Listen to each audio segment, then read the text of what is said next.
So I stayed out of it and just chatted with our clients so that they didn't make us look bad, just did chatty chat.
few more minutes because of the parking situation, and then we'll get going.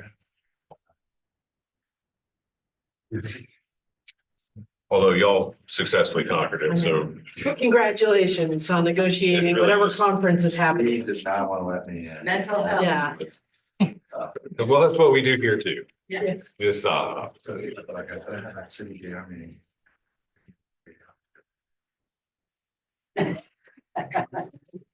I keep doing this. Every time I fill out one of these forms, I have to watch someone put the address right here. And since I'm in a rush, it does that twice. See, did you do your? Oh, no. Yeah, it should, I think, somewhere left over there for you. If not, we can get them to you. Do we have these for CD? Oh, yeah. Oh, Sorry. never mind. Then you have it. Right, these are. Who's this? Whatever. No, those are days.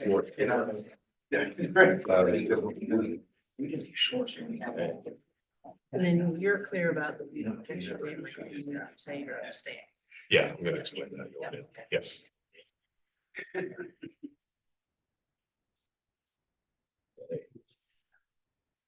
Maggie's here, thoroughly bored, but. We're gonna make this the most boring 7 hours of your life.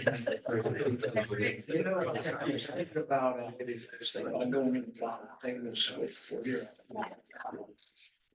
Well, it's a couple after. We forgot all the first applicants here. Right? We can go ahead, let me just tell Travis to turn it off. Yeah. Hey, Travis, go ahead and turn it on. Right. Okay, well, y'all ready to get started? Sounds like it. Okay, well, good evening, ladies and gentlemen, and welcome to the July 24th, 2024 BAR large meeting in the Crawcheck Public Meeting Room at number 2 George Street. My name is Jay White. I'll be the acting chair this evening. We have a relatively busy agenda, which is unusual for us in these days. So we never want to rush proceedings. We want them to be fair and clear, but concision will be your friend. Serving with me tonight, well, actually, first I'll illustrate that I'll be the chair for items B1 through B4, and then I'll need to abstain from B3 and B4. Eddie Fava is going to serve as acting chair for items B5 and B6. When we get to the Stern Center, I'll explain an unusual condition regarding that application. Other board members present this afternoon are Eddie Fava, Luda Subchuck, and Seton Brown, who were also recused on items B3 and B4. City staff president are B.D. Worthing Galvin, our city architect, Lawrence Courtney, Travis Galley, and Brad Thomas, who joins us for the first time, right? As staff architectural planner, please refrain from hazing him until we have adjourned. Yes. So here's the regular spiel. I'll move through this quickly. Applicants have been required to submit any documents in advance of the meeting. Staff's going to control the slide presentation unless the clicker behaves. Sometimes it does, sometimes it does not. And that'll include everything submitted by the applicant by the deadline in accordance with the submittal requirements. Applicants simply need to ask staff to advance to the next slide if you allow Lawrence Courtney to control it. Applicant staff and board members are required to give their names when speaking. This meeting is being recorded and live streamed to the City of Charleston Public Meeting channel on YouTube. Your appearance here is your consent to be recorded. The order of the meeting will be as follows. First, there'll be a brief introduction and overview of the project by city staff for the benefit of the board and the public, and then a 10-minute time limit, or 20 if allowed by the chair. You have to ask me for the applicant presentation. And this will include any questions of the applicant by the board or staff. Any and all presenters should clearly state your names for the record. Persons affiliated with the project, be you an owner, developer, designer, consultant, or etc., should speak during this portion rather than during public comment. This will be followed by a period of public comment.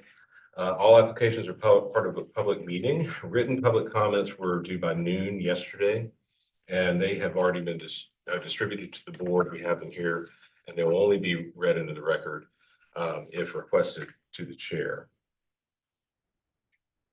Any member of the public who wishes to be heard in person on an agenda item at this time is required to state their name and address for the record. Be reminded that there's a 2-minute time limit for these remarks unless extended by me. The applicant does not respond to comments made during this portion of public comment. That will be followed by city staff comments and a recommendation to the board. And then the applicant will have an opportunity to respond to or clarify the public comments or staff comments. This is about a 5-minute time period. That will be followed by board discussion and a vote after the applicant presentation is over and the public comment is closed. The applicant may clarify inaccurate information that's being discussed when recognized by the chair by raising a hand and calmly waiting to be called upon. Board members will be polled by me for comments and for the board and for the vote on a motion. I'm going to reread any motion verbatim, and the board member making that motion should correct me if I've not reread it correctly. Once a motion is in proper order and seconded, each member when voting should respond yay in favor or nay not in favor. And then the results will be posted on the city website. No items have been withdrawn or deferred. We only received one letter of public comment regarding 81 Gadsden Street. It's in the record. And as a reminder, please turn off all cell phones and other noisy devices and limit your comments to architecture only. We have no purview over most issues of zoning and livability, such as lot coverage, traffic, parking, or noisy students. All right, Joe? Okay, so minutes, approval minutes from the July 10th meeting.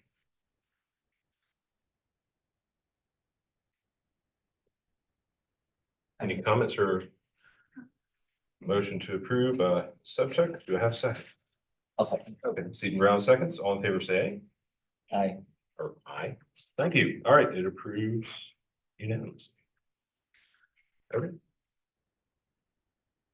All right, application B1, 275 UG Street. Our first agenda item is 275 Hugie Street. It's new construction in the Historic Corridor District. They're requesting revisions to prior preliminary approval with board and staff comments with final review to staff that happened in April 27, 2022. And changes include some things like window type, building footprint, and porch ceiling detail. And since it's been a while, just to orient everyone to where we are on Hugie Street. And it's time for applicant presentation. Good afternoon. My name is Ward Mungo. I am the owner and developer of 275 UG Street in conjunction with the Charleston Housing Authority. First off, just a big thank you in order for allowing us to present some critical changes to the project. As you stated, April 22, it has been it was a different market, and we're still experiencing a lot of the lagged effects of COVID. And so we think we have stricken a very good balance, achieving the original design intent of the project. And these changes will allow us to move forward and bring on 77 additional affordable housing units that we very much need here in the city. I'm not going to speak out of line, so I'm going to bring some guy pulled off the street, Eddie Bello, to go over these with you guys. Thank you. Thank you, Ward. And I'm Eddie Bella with Bella Garris Architects, also with our office, Nick Kalitzen, Andrew. Bella. I always want to say Bello. So yeah, I will be very brief. Again, this has been a few years in the making.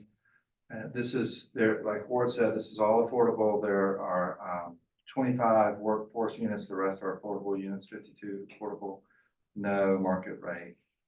Next slide, or am I able to do it? You can go for it, and then if it doesn't work, Lawrence will do it.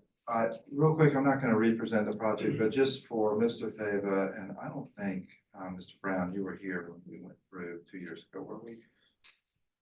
Anyway, really quick, the concept for this building, the only reason I bring it up is because the changes don't impact the overall approach. This was in response to some of the large, fairly boxy, massive apartment buildings that have been built in this part of the city. And so we wanted to have something that did not do like that. We also did not want to have your typical double loaded corridor with a hallway that's dark down the middle of the building. So we pulled the building apart. I have two very simple forms with a sort of linear garden area, which all the circulation goes around that.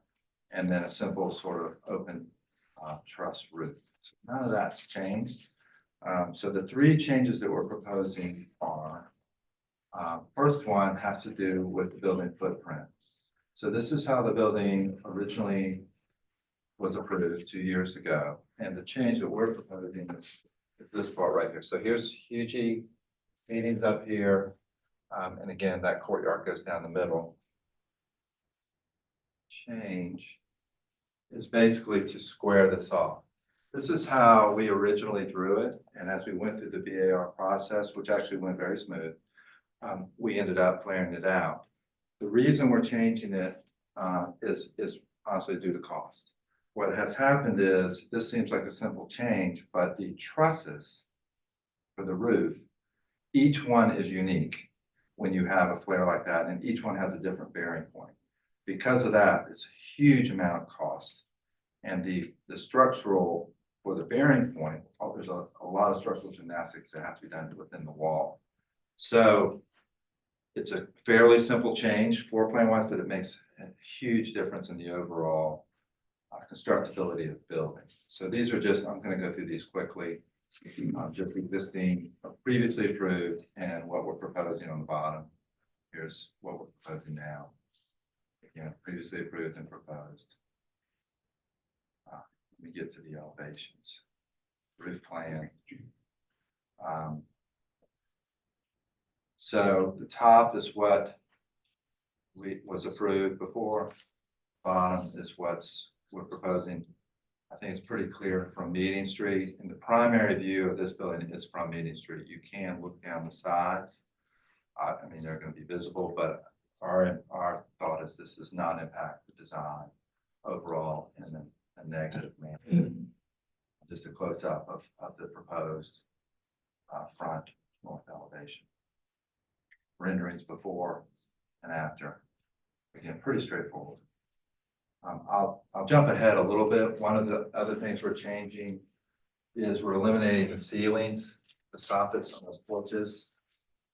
Before we had that, because it was, we were going through some reviews with the state, and we're not going to have to do that now. So we're just going to eliminate that and paint the underside of the exposed framing. And I'll show that at the end. Again, prior approval and proposed from the bottom. Just a close up, it has not significantly changed. I do not think from the public right away, it's a huge, again, prior and proposed. Just a close up. Was that close up, the current proposal? Yes. Sorry. Yeah, it is. Whenever we do a close up, it's what's proposed now. These are west, which hasn't changed at all. We just put that in. So this is the south elevation. You cannot see this from the street, but we have it in here. So I'm going to go through another view of the front. This is showing the change to the porches.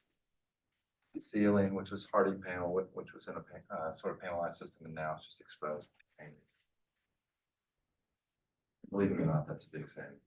So the other thing that we're proposing to change is the window type. Before we had an aluminum window.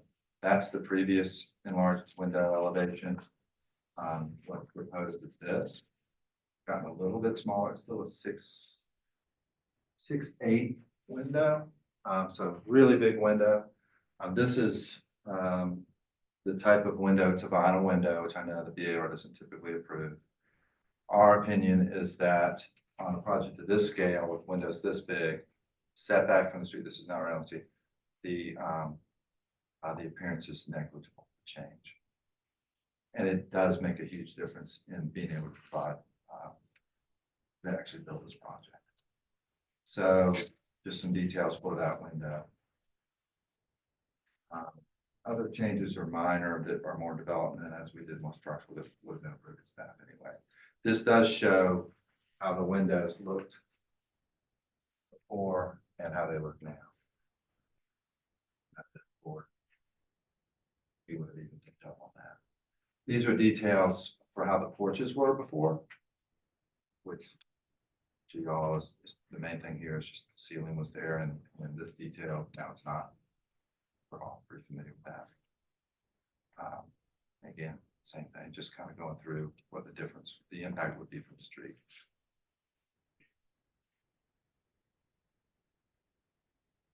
Just some other renderings. These are all the updated, with the updated changes.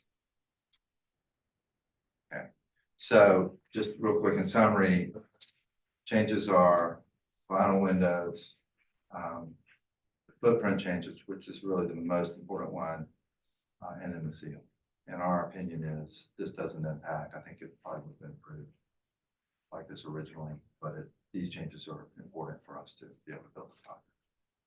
That's it. Okay. Any questions of the applicant from the board? Hearing none, any public comment regarding this application?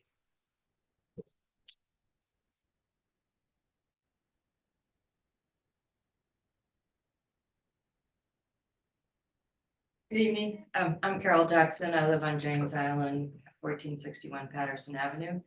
First, I just need to welcome Ms. Wortham to her new role as the city's architect. That was a very happy bit of news that I heard. I think the last Community Development Council committee meeting I watched, they were mentioning you where you came on and spoke to them. So that was very happy news to me. I'm here. I don't have an official role, but I am a new commissioner on the Charleston Housing Authority. And I was really glad that Mr. Bello emphasized the reasons for these changes really are cost related. And it isn't a criteria that you are required or have purview to consider. But obviously knowing the owner and the builder and it'll be permanently affordable housing. And when you say affordable, these are going to be 12 units that will be re-rented to the current occupants of the townhouses that are currently on that site. And those residents are in what we call the public housing contract arrangement. So their income is no more than 30% of area median income, and that requirement will be offered for as long as they want to live there. The other 40 units that are going to be under a housing voucher system. And again, those will be deeply subsidized units through the vouchers that the Housing Authority has a sole authority to issue here on behalf of any owners who want to take advantage of that kind of deep subsidy for their tenants. And then the workforce will be standard of what you would know from the city. So thank you very much. We appreciate the reasons. Thank you. Any further public comment? Hearing none, please staff comments and recommendations. Sure. As we noted at the top, this project received previous preliminary approval in April of 2022. Since that approval, City Council passed a resolution in January 2023 establishing the priority status affordable housing program that provides special benefits and advantages during the development review process to residential and mixed-use developments that make certain impactful contributions to the city's supply of affordable housing. This project, as already noted, is 100% affordable and workforce housing and comes under the auspices of this program. Thus, while in general the board does not consider cost when deliberating on projects, the requested revisions in front of the board today are related to adjustments to the design given the substantially increased cost since its last approval. The BAR must balance between the priority status affordable housing program with maintaining quality design for all residents in all types of housing situations. Staff support the straightening of the building's plan. This will save in construction costs, as previously noted by Mr. Bello, related to the roof element without significantly compromising the architectural direction of the project. Staff support the change in the truss configuration, as the more significant design element was being able to read the truss as an architectural element from the courtyard rather than the specific configuration of the truss. Staff support the removal of the soffit panels from the porch ceilings as proposed in the exposed structure is kind of in keeping with the aesthetic of the exposed.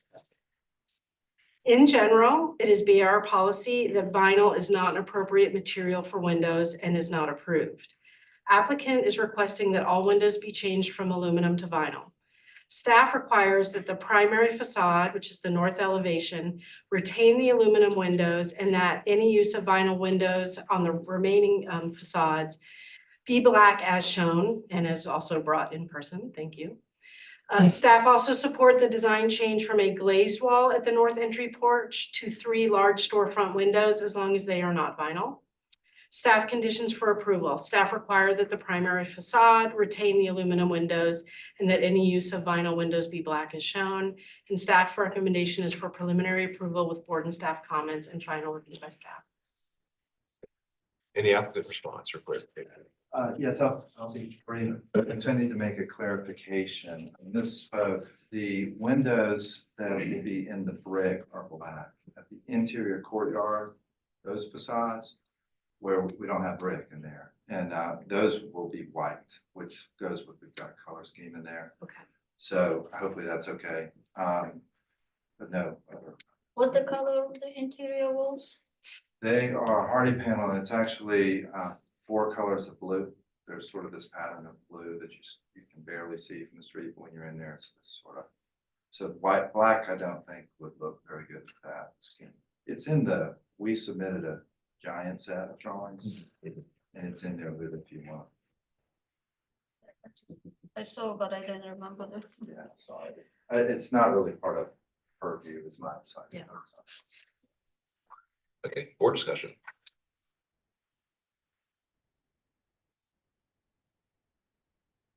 Ironically, I think I was here when you came last time. So saw that iteration of it, supported it, and I don't see that the changes that you're proposing have a significant impact to the design. I understand they have a cost implication, which is not necessarily something as everybody knows we consider, but I think they make a lot of sense. I do, though, respectfully have a problem with the vinyl windows. I personally think they should remain flat. Any further board comment? Yeah, I agree with the staff comments. And funny enough, I just think it's odd that we would split the building, or at least the northern facade with the rest of the building, between vinyl and aluminum. I understand why, but I feel like it's a complication that is really kind of a burden of the developer. But it's really my only comment. I don't know how to respond to it. I think that these days vinyl windows lived so far in quality that in general, I don't see the real reason to go to the aluminum clad or facades which are not visible as much.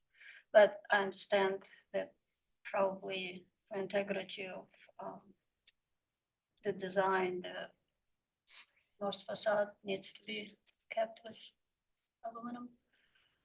And it's also interesting that there's 2 portions of the building on east were skewed, and only us architects would appreciate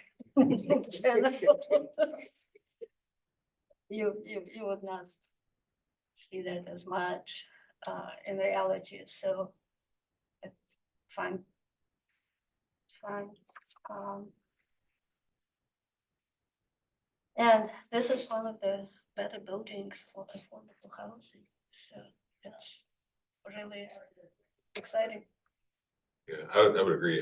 We've seen a number of affordable and or workforce proposals over the years, and this even with these design modifications, this remains a far stronger proposal than many, even most of those.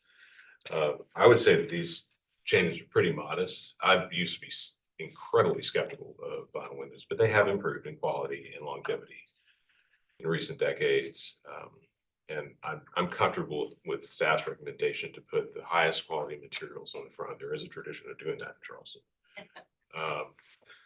In total disregard of the back in some cases. But here, it's a nicely designed building. It's a modest improvement, adjustment. It preserves the benefit to the streetscape and the skyline. So I'm comfortable with what staff is recommending. Not just in Charleston, but the whole world. Yeah, yeah. So we're not far away. No. All right. So everybody's weighed in. Would anyone like to make a motion? Like motion approve with staff and board comment. Okay. So we have a motion from subject for preliminary approval with staff and board comments. And I might, just for clarity's sake, note that there was some difference of opinion among the board regarding the extent of vinyl windows. So is just, Well, can I add a clarification to her Sure. motion too? Does that include final review by Right. staff or not? yeah, I was gonna get that. Okay. Yeah, the whole staff. Yeah, okay. Yeah, and that'll include board and staff comments, but just in hopes of total clarity, any discussion before we second that regarding the scope of the city's proposal for the windows? One second. Okay, all right, so you're gonna second that in accordance with staff. Yes. Okay, all right, Where staff comments and final approval of staff. okay. All right, so we have a motion made and properly seconded for preliminary approval with staff and board comments and final review by staff, and that will include staff's proposal regarding the windows. So I'll go down the roll. Mr. Fava, how do you vote? A, but just for the windows. Mr. Brown, how do you vote? Yay in favor. Okay. Subject, Yeah, I will vote yea in favor. The motion carries 3-1. Okay, thank you. Thank you, guys. Thank you.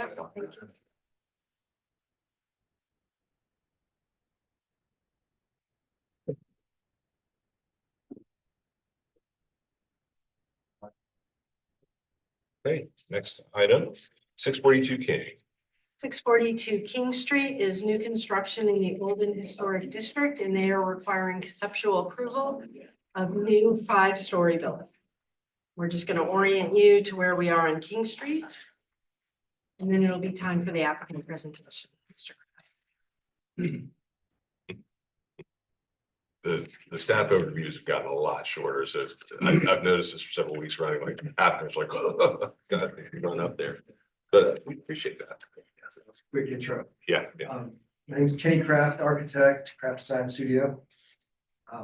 Here just a couple of weeks ago and received a deferral with some comments and making progress from where we were before and continuing to kind of make some refinements based on the last round. I'm gonna just go quicker through some of the initial overview and then kind of focus on the before and after from the last meeting. Context wise, very right, we're right next to the crosstown, King Street. Right in a big area of large transition, larger buildings on the way, some being built, some being proposed.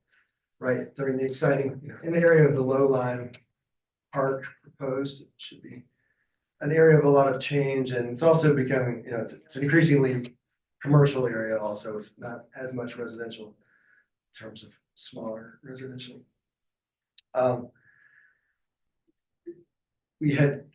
There's a historic house in the front that has been subdivided separately. The house is in the front, the larger parcel in the back is where the new project is proposed. There are a series of easements set in place to where the properties kind of function together with drainage, and we've kind of gone through the TRC process and kind of have ducks in the row for that. One of the biggest considerations here is that we are kind of right in the zone where there's a 4-story height district right along King Street, transitioning to an 8-story height district. But yet we have the context of the lower story buildings and the house that's right on the street. So, we started with going with a taller building, an 8-story, and then, received neighborhood feedback and historic board feedback, and we looked at doing a 7-story building. After submitting that, we have now gone to a 5-story building and made a number of changes. These are some examples as we looked at taller buildings with sort of an established base, a middle, and a top that we've been using as a precedent for multi-story buildings, and picking up on some of the materiality, historic details. We're proposing a similar lower base level condition with a kind of recessed stucco joint condition that's very common in Charleston. And then, we're looking at brick materiality with brick details, cornice details, areas around kind of panels and recesses. Also looked a little bit at, traditional versus contemporary and have some sort of temporary panel explorations and just, the way in which brick can be used to create nice shadow lines and patterns. Context, zooming in a little closer, the dark areas where the site is, the owner has essentially the 640 King, 642 King, and Line Street are really kind of common ownership and shared. So the parking is accommodated on Line Street. Previous and current site are very little change. The ground level, I'll skip to the ground level. Here, one of the big discussion points from the last meeting, which we'll see in the elevations, was a concern about rooftop units, rooftop screening, where condenser units going to be, how are they going to be dealt with? And hopefully everybody will be happy to know we took this to heart, and actually we were proposing, you can see in the back corner, instead of actually having condensers on the roof at all, we're actually proposing a recessed area in the bottom level where the condenser units, there's only 5 units, so we can have wall-mounted condenser units that are actually recessed on the ground level and avoid any rooftop units entirely. The middle levels really didn't change. Upper level, one of the other feedback points, we have reduced the width of the penthouse level to be subsidiary to the lower levels. There's a reduction in the width. Showing the quick overview context, again, there are a number of tall buildings being built, some that are being proposed, some of the sort of an example of how our building is, as we've looked at it and as it's evolved, is sort of a transition between the smaller buildings on King Street. And this kind of shows it, we feel, most accurately looking between King Street and Meeting Street as you go towards King Street, where we are now with the building that you can see on this, going down to a 5-story building, we feel is an appropriate step down in scale as you get down to the King Street side. Previous and new, so the penthouse level we have adjusted, we've reduced the ceiling height, we've reduced the width, and we've also reduced the parapet on top, by having the condenser units tucked into the ground level. We were able to really reduce and we've also, received feedback to lighten it up a little bit, instead of going with a bold dark color, we're looking at just a lighter color that's a lighter accent. This isn't fully color rendered, but it does show sort of the lighter values. We've also changed from a shiplap proposed material to more of a commercial material. We have aluminum panels proposed for the top level. Zooming in on some of the details, we're taking the details seriously and looking at some kind of textured brick in the panel areas and deep shadow lines, and going with some refined details, some brick cornice details. We're looking at some little steel bracket corbels on the cornice, and again the reduced overall penthouse condition. Going around and trying to make that feel lighter in general.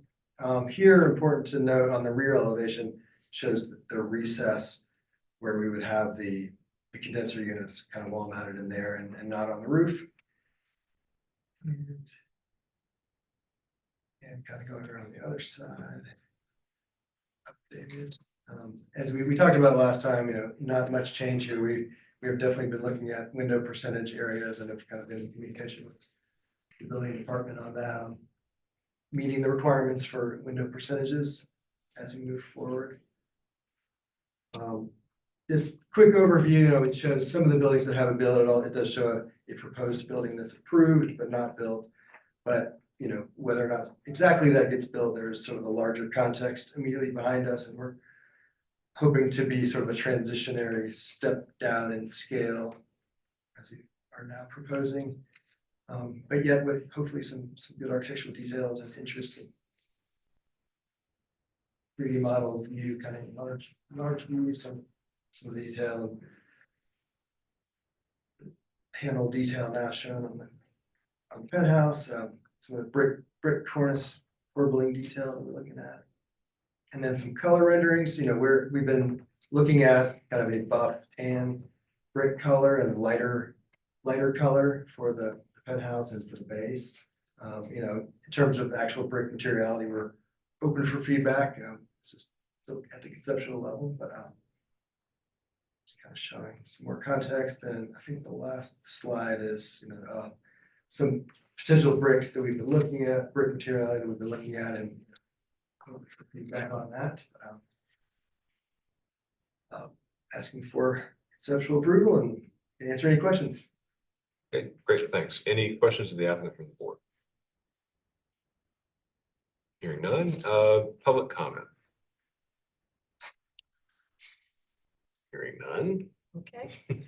At previous submittal, board deferred approval asking the applicant to further clarify the mechanical systems and their location and the relative impacts to the height scale mass and or elevations. The board also requested restudy of the penthouse to aid the reduction of its mass. The applicant has placed condensers on the rear of the plan in the north corner, and they are minimally visible and do not impact the height scale and mass of the structure. At the penthouse level, applicant has both reduced the size of the plan and lowered the parapet. The reduction by 18 inches of the parapet is the more impactful change and helps reduce the perception of the height scale mass of the structure. Staff also note the change from composite board to vertical aluminum panels in the penthouse level. Staff conditions for approval at the preliminary stage continue to refine elevations in terms of material and or color choices and patterning. Two, if the design of the fenestration is not approved by the building department based on their assessment of code and they require changes, any changes must come back to the BAR for approval. Staff recommendation is for conceptual approval with board and staff. Any applicant response to that? Last choice. All right, board discussion. First of all, great that you found a solution for HVAC, and that was expected. The penthouse vertical, maybe you need to consider horizontal with the same material. Otherwise, it's still looks, you know, vertical versus horizontal. It will give you less appearance of the height. That's about it. Okay. Any further board comments? Could we flip to the rendering?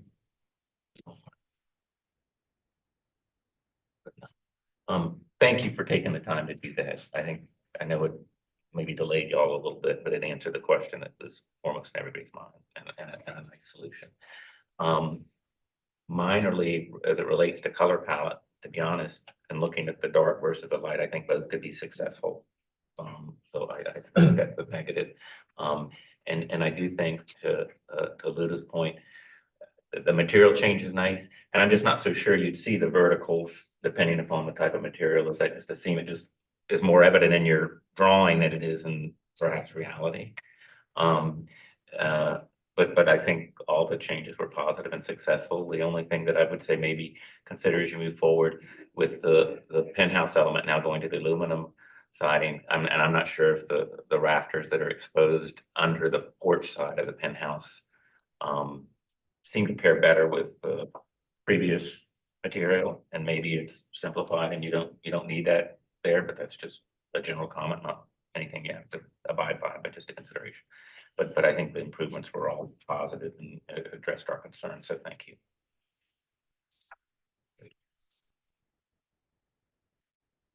No, I appreciate the work the applicant's done. I've always kind of admired those exposed rafters. I think it might be a little bit of an Auburn thing. I don't know, but and I think depending upon the detailing of the cladding, it could still work. It certainly does signify it as being residential. At least. All right, do we have a motion? I'd move for conceptual approval with board and staff comment. All right, we have a motion by Mr. Fava for conceptual approval with board and staff comments. Do we have a second? I will second. Second by Ms. Subject. Go down the roll. Mr. Brown, how do you vote? No, not in favor. Yeah, not in favor. Mr. Fava, how do you vote? Aye in favor. Subject? I in favor. I will vote yay in favor. The motion carries 3-0. 3-1. I'm sorry, 3-1. Yeah, 3-1. I'm so used to saying 0. I know, I know. Sorry.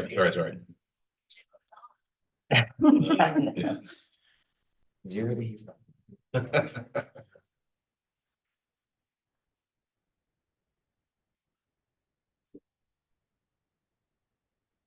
Okay, so as we go into the next two applications, I'll just go ahead and state for the record that we have a lot of recusals, we have an absence due to illness, and we have vacancy on the board. So we're running a very thin crew on the ship tonight. So I am in a position of recusal on this because my firm has a owner-client relationship with the College of Charleston. But in order to maintain a quorum, I will remain here, administer the proceedings, but not participate in any discussion or vote. That said, and that will be for both item 3 and item 4. Mr. White. Item number 3 is 71 George Street, also known as the Stern Center. It is a not rated building from 1975 in the Old and Historic District. An applicant is requesting partial demolition of the exterior skin of the center. Well, we'll wait one more. There should be a Lawrence will get us there. And just to remind whoops. All right. The location of the Stern Center within the city. And now it's time for applicant presentation. Good evening, I'm Martin Majaltov, I'm with Little. Today with me I have Ryan Bain with our office, Taylor Culpepper and Christy Schultz with our College of Charleston facilities. I also have our engineer partners, Mark Dillon and Rick Cook, who weigh in on any building enclosure questions. So we're excited to be here to present, and I hope with this presentation, we'll explain and establish the need for significant renovation of the existing facade. Our reason for this application is fourfold. It is to repair any of the existing structural deficiencies of the existing brick veneer, repair the reappearing moisture intrusion issues at the various locations, and then repair the energy deficiency of the existing wall assembly and the roof. And the fourth reason is the fenestration deficiencies. While each one of those can be individually repaired, combined, they create a long-term need for a complete removal of the existing building scheme and replacement with modern and materials that meet current building codes. There you go. While not directly related to this application, it's always interesting to know the history of the site via Sanborn maps.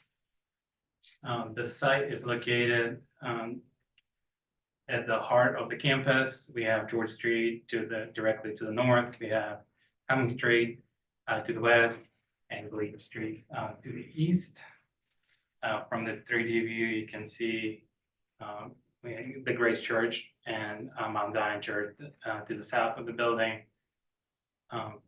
Larger College of Charleston buildings, notably the Hollings Center directly across George Street. The college, the campus grew significantly during the 1970s and 60s under Ted Stern, who was the president at the time. And so some of these issues that we're facing with the skin of this building are going to be very familiar with the other buildings around us. The site was previously approved by BR for conceptual, so I'm not going to spend too much time on it, but you can see the survey of the existing site conditions. So the building was constructed and built and opened in 1975. These archive photos show the original design. The original program included the pool, bowling alley, and then a 2-story multi-purpose space. Over the years, the college's need have evolved, and thus it led to several major interior and exterior renovations. The last major exterior renovation was in 2004. You can see at that time, the porches were filled in with glazing, and the 3-story tower, glass tower, entrance tower was added to the front on George Street. These original wall sections highlight original design. You can see in the dashed blue line where the glazing was added, enclosing the porches. These wall sections also show the lack of adequate shelf angles for the brick veneer. Lack of any continuous insulation on the exterior. The parapet is constructed as a cast in place condition, so it would be very difficult to modify or update. The next few slides, I'm going to go over the report. You should have received the full report from building envelope enclosure, Rick Cook. There's two reports. There's one done by Rick Cook last year, and then there's an older report from 2012 done by Mark Dillon and Rick Cook again. And so they both build on each other and kind of highlight similar issues with this building. So as you can see from these elevations, this is the George Street elevation. There's some issues with the flashing at the bottom of the storefront, the newly added storefront, or what I call newly added, fairly recent. There's major cracks and along Leap Street. You can see this building has large expanses of brick, but lack of control joints creates problems in terms of cracks. So a lot of these cracks are highlighted in both these reports. There have been a lot of patchwork renovation then, as you saw on site yesterday. A lot of different patchwork renovations done to the skin of this building. Sometimes they matched the brick, sometimes they didn't. Most of the times they didn't. So the brick and the mortar don't always match current conditions. Let's go quickly through. On the south elevation, it's most notable on this fourth floor arches. There is a structural problem with the mortar being held in and it falls out. Yeah, it's an ongoing problem with the mortar and the way that those arches are detailed. Here we have west elevation. I mean, all the same issues. You can see the repair areas that were done in blue. And then the roof, not necessarily in the purview, but one thing to note are the copper roofs have integrated, some of them have integrated gutters, which creates a moisture intrusion problem. And also it's a maintenance nightmare for the college. And these are reports from these are images from the 2012 report, structural deficiencies. Mark Dillon highlights the lack of shelf angles for the brick, among other things. And then these are just the leak areas that were present at the time. And some of these were repaired and some of them were not. So it's a constant struggle.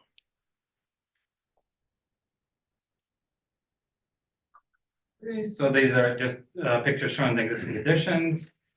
Existing building has a pool on the left side along Link Street. The first 3 floors is a pool, abandoned pool. College of Charleston closed their aquatics program in 2015. It's been since abandoned. The new program will incorporate multi-purpose room in that space.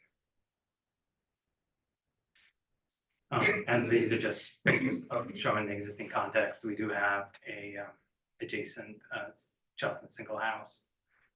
Again, the top 2 pictures is the newly renovated or fairly recently renovated the Holly Center. All right, so what are we actually proposing with this application? We believe due to the nature and extent of the required exterior repairs, we need to remove the exterior of the building, the exterior skin of the building. And so this diagram shows just the extent of that partial demolition request. We're proposing stripping all the existing brick veneer down to the concrete structure, removing all the glazing, as well as glass tower addition that was added along George Street. Here on the right, you can see the pool, building section where we're removing the pool. All the items in red is what actually remaining. So it's a fairly, major, demolition, partial demolition. And I mean, we can go through the exterior, elevations, but basically stripping everything back, all the brick veneer, all the glazing, as well as trying to removing the copper roofs and correcting that design.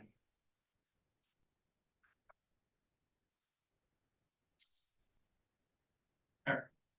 What else do I? Oh, I have floor plans. All right, so floor plans, removing the triangular glass addition along George Street. All the interior is getting demolished. You see in red of the walls that are remaining, most of those are structural walls, structural columns. Second floor plan, this is a main pool deck plan that's getting demolished, offices. I think that's it. Just to summarize, we're requesting partial demolition of the exterior due to the failing building envelope and the original building construction, the structural deficiencies of the existing brick, the moisture intrusion, and then just the lack of thermal insulation. So our team would be happy to answer any questions that you have. Okay, any questions from the board or the? So essentially, it's just the structural shell that remains. That remain. Okay, any public comment regarding this application? Hearing none. Applicant previously applied for exterior renovation of the Stern Center in May of this year.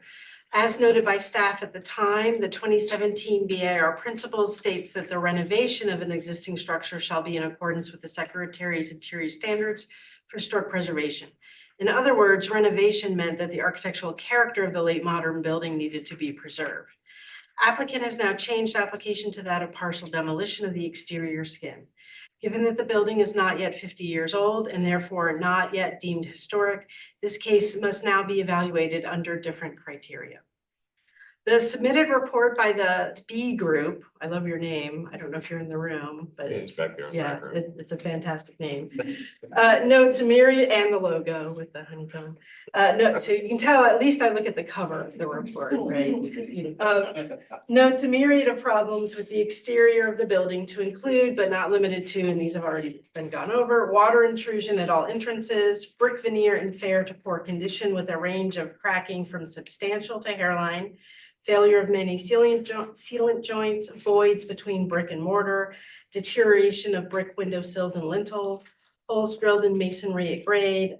Small roofs have limited maintenance options and ongoing water intrusion problems, glass cracking and damage to storefront windows, as well as failing mortar and brick from arched window openings at third floor.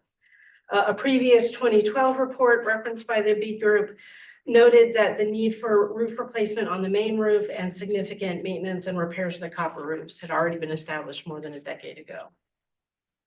Because of the modifications and renovations to the Stern Center in 2005 and 2014, not performed to Secretary of Interior standards, there's not enough original fabric in good condition to be saved. Given that the inferior construction and deferred maintenance has resulted in a myriad of envelope failures to the Stern Center, staff are not opposed to the demolition of the exterior skin of the building.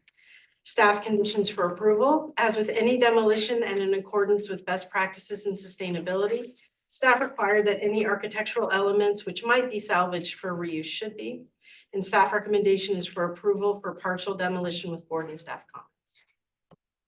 Okay, any applicant response? The only thing is that we really appreciate staff's time for working with us and guiding us through this process. Okay, board discussion.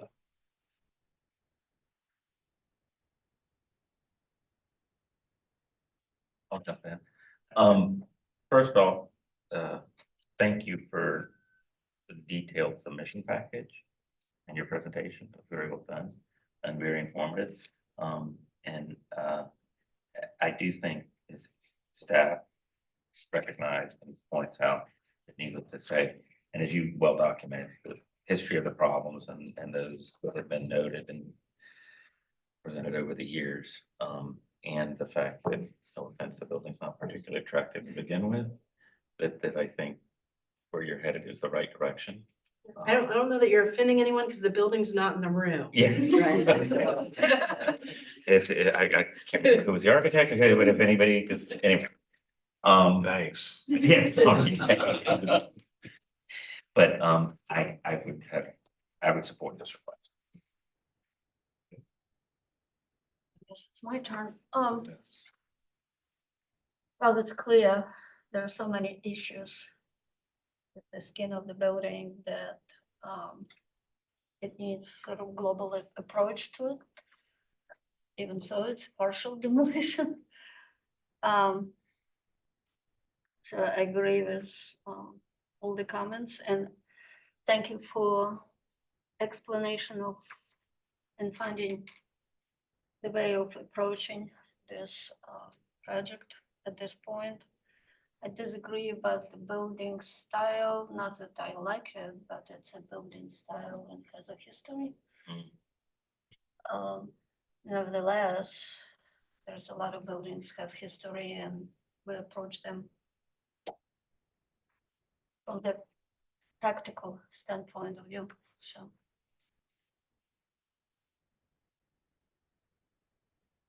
I will support the application.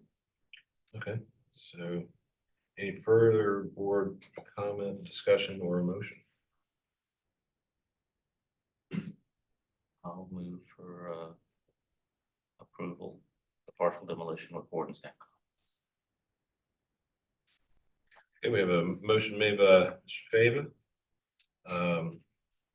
For approval of partial demolition with board staff comments. Do we have a second? Second. Okay, motion properly made and seconded. Yeah. I will call the roll. Mr. Fava, how do you vote? In favor? Subject, how do you vote? Yay in favor. Motion carries. Unanimous.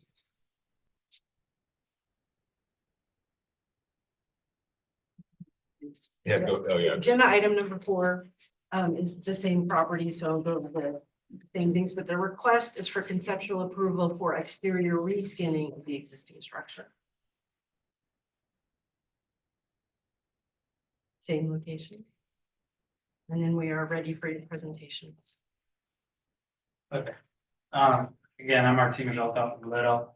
I have Ryan Bang on our team, and I have Krista Schultz, Gail Culpepper from the facilities of Charleston, and then Mark Dillon and Rick Cook again here. We're excited to share our vision for the Stern Student Center, which will establish a dynamic and active hub at the center of the campus for the students, for the staff, and for the community. As described in the previous presentation, the site is located in the heart of the campus. We got George Street to the north, Cummings Street to the west, and then Glebe Street to the east. We have Cistern and the Randolph Hall diagonally across from the site. I'll mention it again, Grace Church and then Mount Zion Church right to the south of the building. The larger College of Charleston buildings all surround throughout the campus, including Randolph Hall. And again, the campus grew into some of these buildings are from that time period.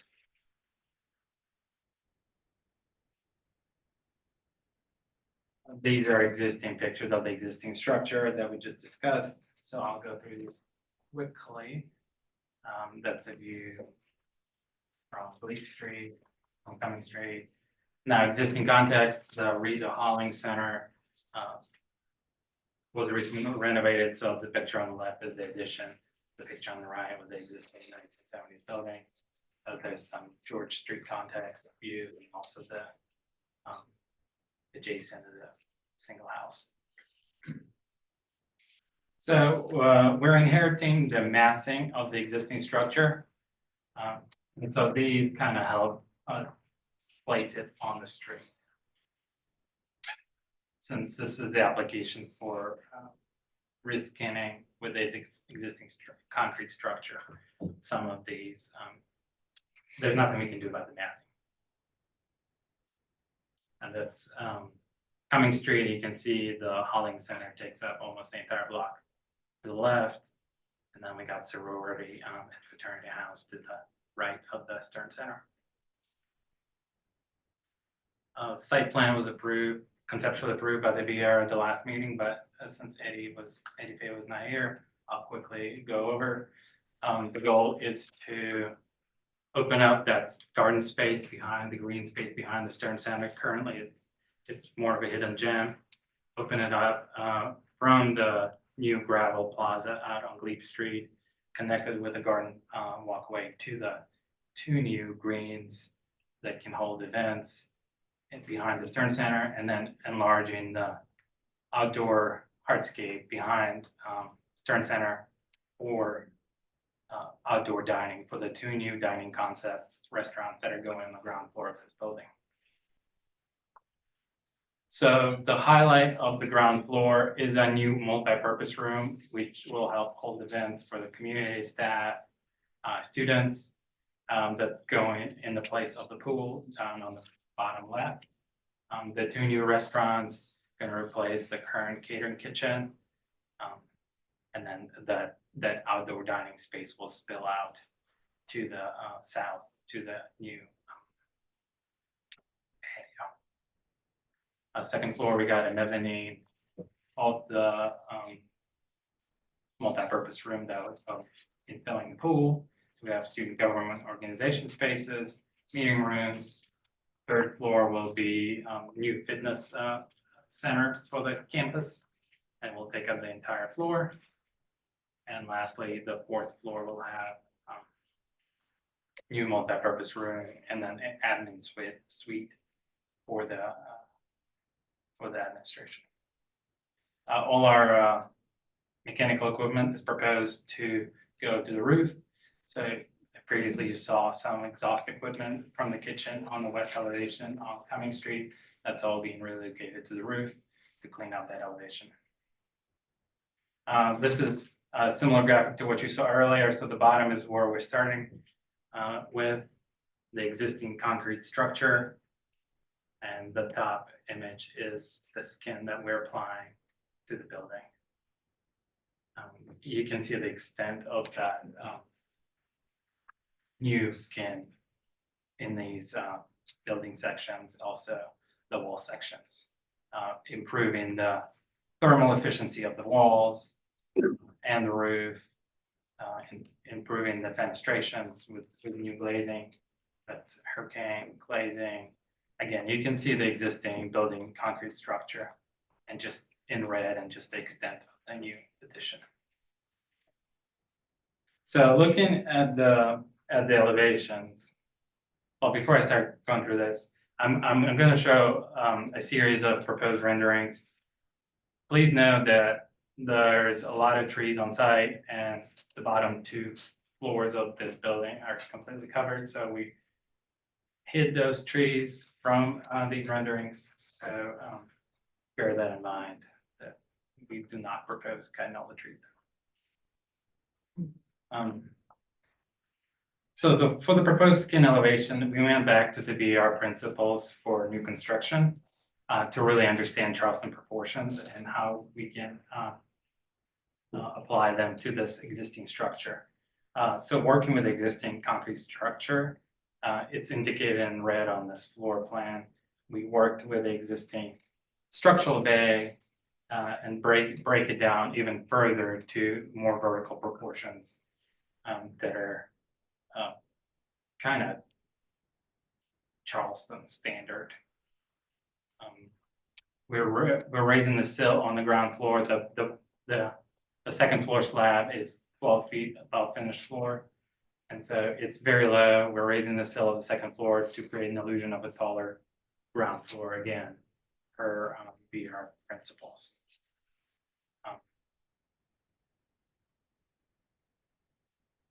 So I hope with the new glazing, and I forgot to mention during the demolition application, we're proposing opening up some of the solid walls.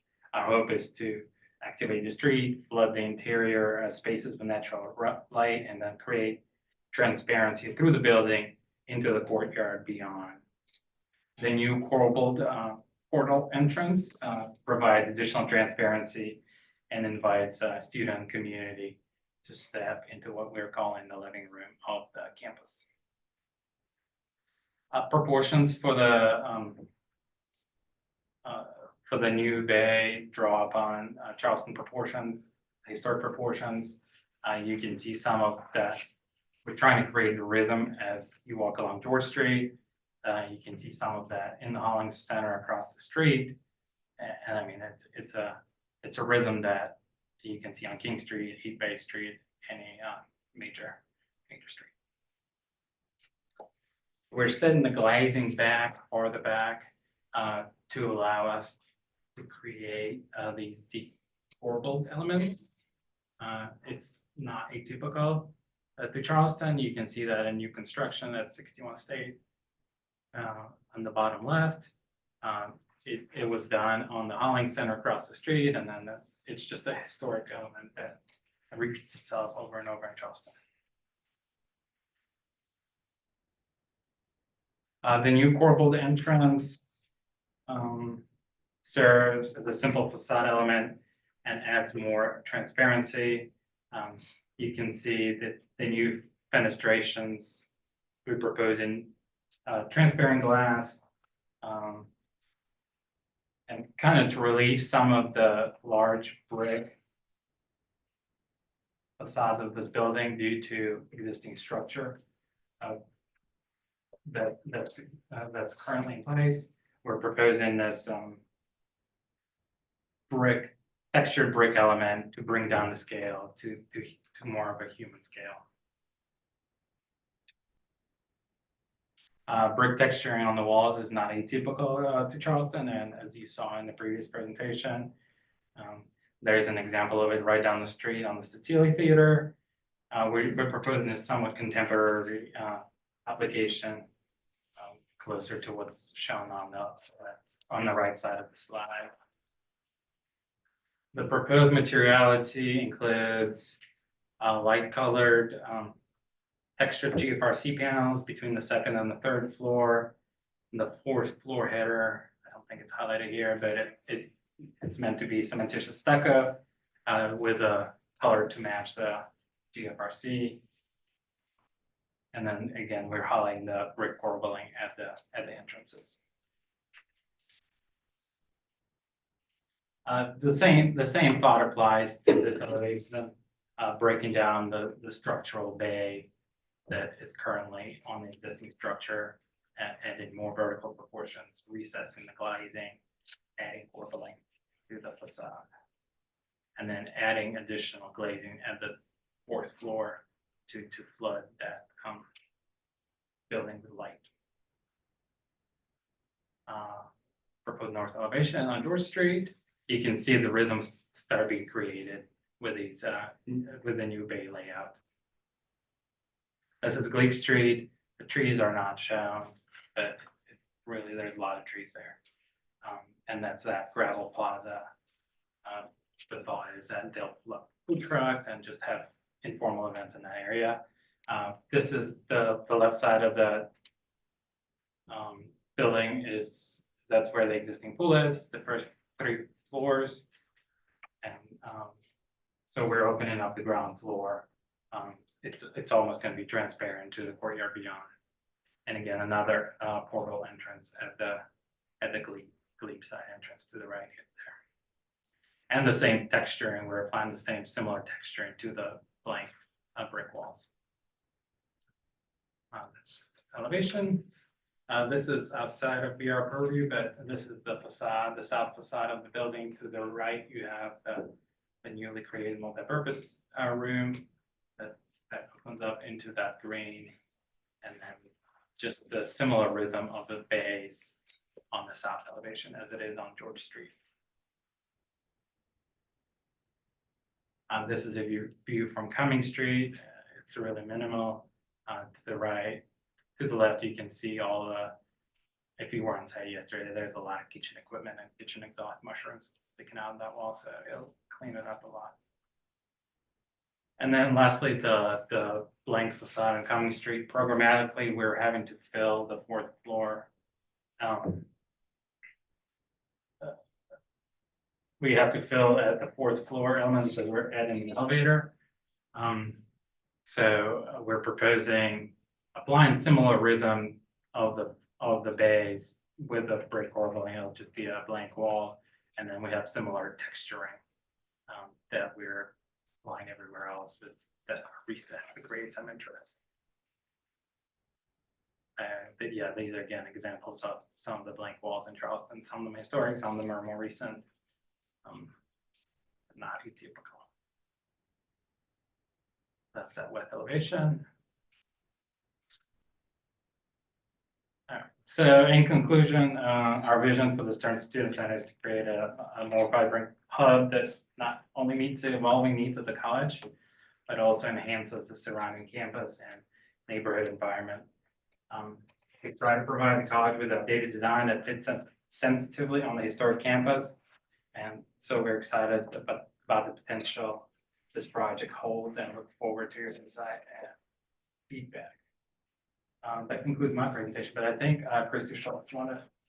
I'll just add a comment during Okay, so you need to speak at the podium. So that people at home I'm gonna can- wait till the public. Well, actually, since you're part of the Team, you have the to do it team, now. it'd be probably best to do it now. You got a couple of minutes. Okay, well, I'm Christy Schultz. I'm the campus architect for CFC, and thank you all for letting us present today. And I just want to say that I can appreciate the comments about the late modern design and retaining that. However, I do want to talk a little bit about our mission at CFC. Currently, this building, it is our campus center or our student center, and it's in the heart of our campus, and it also should be the heartbeat of our campus, being the student center. Unfortunately, it has become a dead building over the years, and we are really trying to resuscitate this building, bring it back to life, invigorate it, just make it an inviting and exciting place for the students to come. So for this reason, we are proposing a pretty transformative design. We basically want to rebrand. We want to, give the students something that is more up to times. This is what we hear that they want. So please do consider this when considering this design. And like I said, this is the students' living room. We want it to be welcoming. When I walk around the Stern Center at the moment, it feels a little bit like a fortress. So that is really, again, why we are proposing such a major transformation. Thank you. Thank you. Okay, any questions from the board of the? I do have Hmm? a question.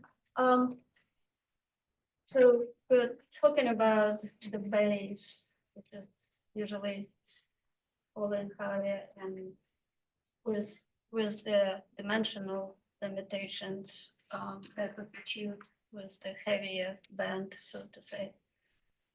What in second level is a multi-purpose? Second level is, no, the multi-purpose room is on the first level, second level is student government organization. So why the windows or glazing on the windows, the glazing is taller than any other glazing on the level, lower level or top level? I think the best way to describe it is through the wall section. It's really limited to what the existing concrete structure is. I understand, but that Right there. So I guess what I'm saying. your why- question is why this is a taller. It's trying to maximize the opening space and to Yeah, but get as when, much when you're light. talking about this standards. All in, bottom, lower and lower. Mhm. I guess historically, a second level always been the ballroom, so yes, you will have it more blazing, but this proportionally is just your eye constantly doing this, not settling. So that's kind of like my question number one. On the corner tower, the first level and blazing, I mean, they're not coinciding. I don't remember what is in the corner. It's a stair. It's a Okay. grand stair. Okay. That's why it doesn't coincide with. the Yeah, rest. that's fine. That's kind of it for me for now. Any other questions? If you're not, we'll move on to public comment. Any public comment regarding this application? Hearing none. Sure. As applicant previously mentioned, the site plan received conceptual approval by the board in May of this year.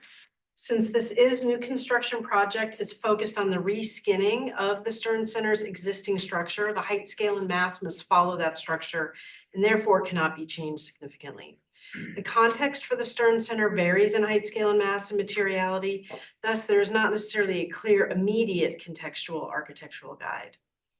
Retaining the new skin as brick is in keeping with a material that predominates Charleston's built environment. The introduction of the base system helps lend verticality to what otherwise would be a significantly horizontal building by its existing massing. The George Street entrance is clearly articulated.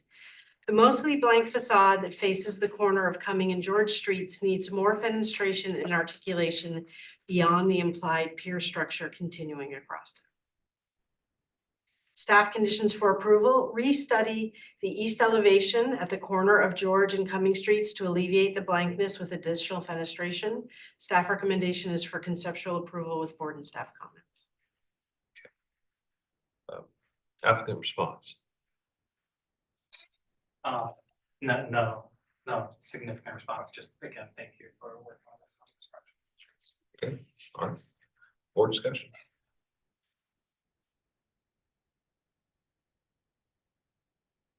Could we have a rendering back up on? Thank you.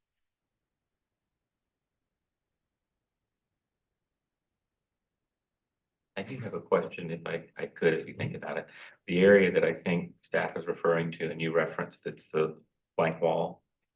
Could we look at that, and maybe just remind us of your justification for that or reasoning for that? Presently, it was elevator. Correct. Okay. It's currently elevator and stair. Okay. On that whole back. On the whole Okay. back. And beginning shaft.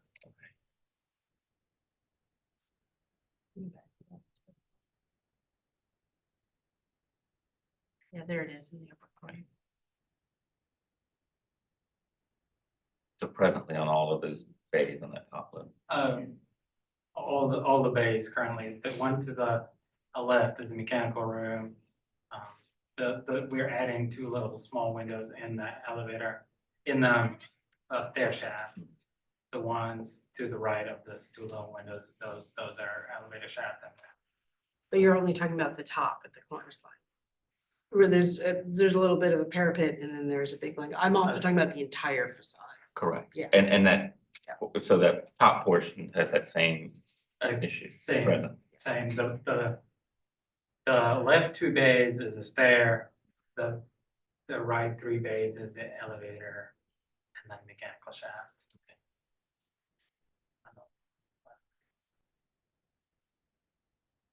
And sorry, Lawrence, I'll ask you to go back to the rendering again, just for reference. Of the one prior, I guess. Look, go towards the end of the set. Other direction. Yeah, perfect.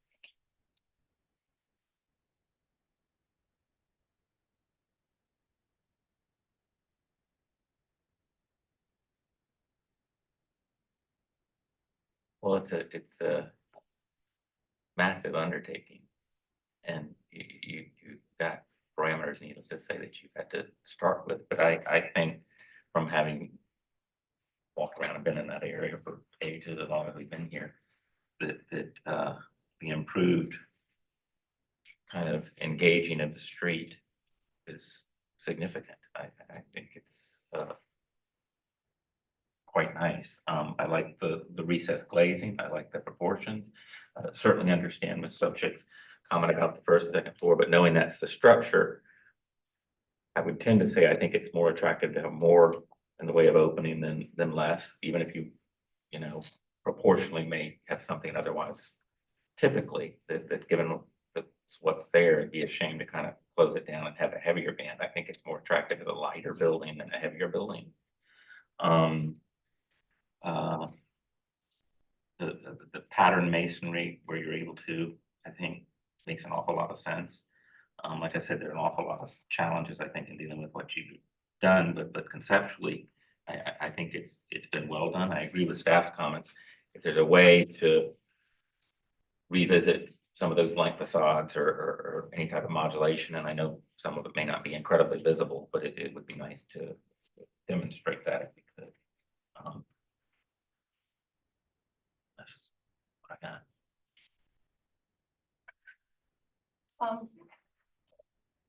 This is actually really simple and rhythmic approach to reskin this building. One of the things is the entrance. I never knew where the entrance.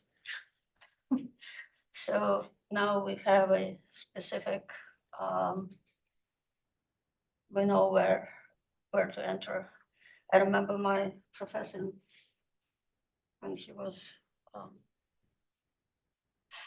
reviewing our projects, it's always been, where's your ceremonial entrance? You achieved that here. I don't know if you can rethink, the base is not based here yet. So again, I think you can rethink that. I think you can maybe add more metal, maybe more in race, and so it will be more significant. Other than that, the blank wall, we had a lot of this lately again, but this particular blank wall is not, it seems like complementing the messiness of this building anyway, so I personally don't have much of issue with that.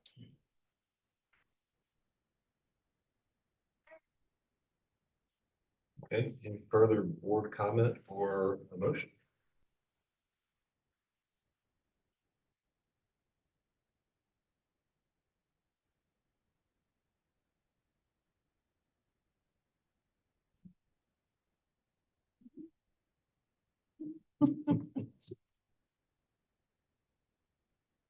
It's a long comment, but and only two of us defend our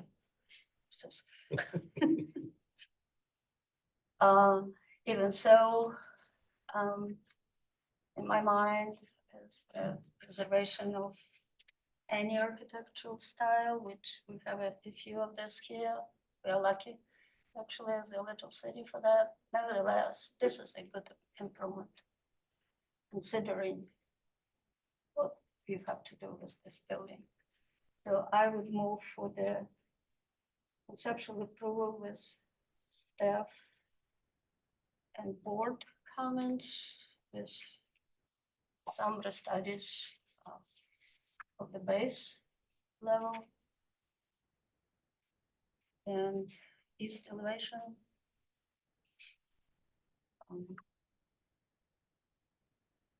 That's I need. Okay, all right, so we have a motion on the floor for conceptual approval with staff and board comments with summary study of base level and east elevation. It's west elevation.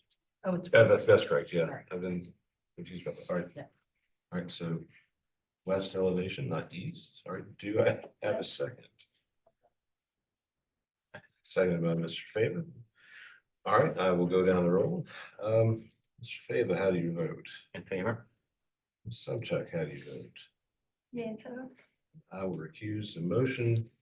Passes unanimously. Thank you.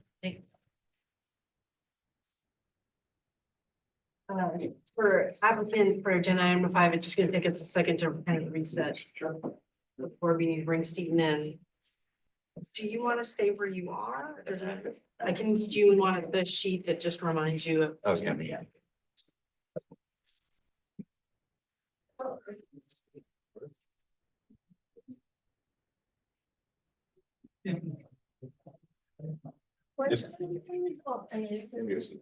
It's a simple wall. Yeah, actually. It's been a long time since I've had that. Have you tried them on? Do they fit? They do fit, and I will put them on if it helps our case. I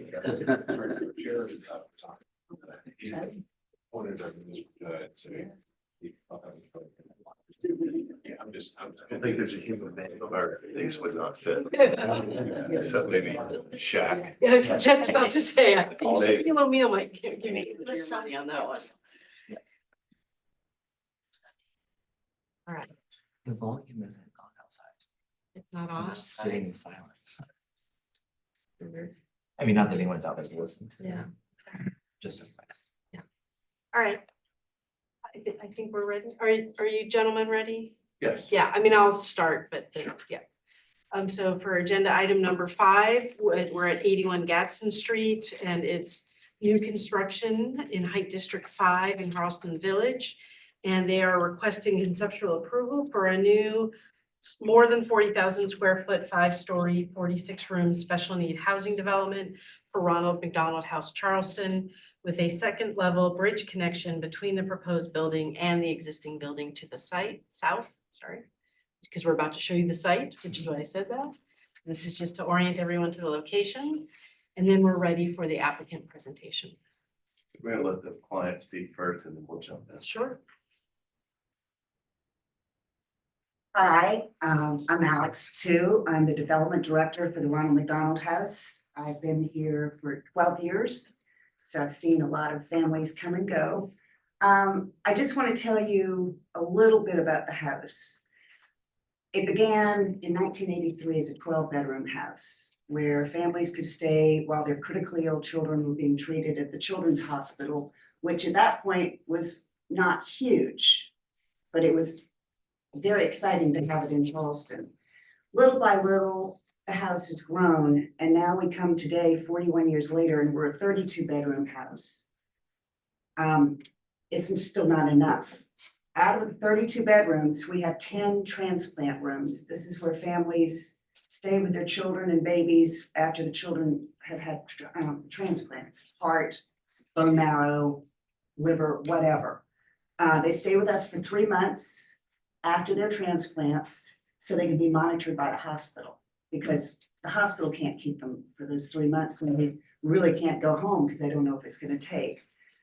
With everything that's going on now with the Children's Hospital sort of really taking off and it's got this great reputation, everyone's coming into town wanting, needing heart surgeries for their children, whatever, and they're staying with us for 7 months longer. At this moment, we have 2 families waiting on hearts for their babies. And we just never know. I mean, any day they could get the phone call or it's going to be 2 months from now. So our job is to take care of them, give them warm beds, 3 meals a day. Some of the meals, no cheeseburgers, but we do feed them hot meals every night. And we give them a lot of love and care. And that's the best we can do. There's no way these families could afford hotels, motels, they go bankrupt. And that's why we're really needing more rooms. I think I said everything I need to, but come visit us, take a tour. We'd love it. Hi, good evening. My name's David Tard. I'm the Enterprise Chief Facility Officer around the UIC. We're the group that owns land.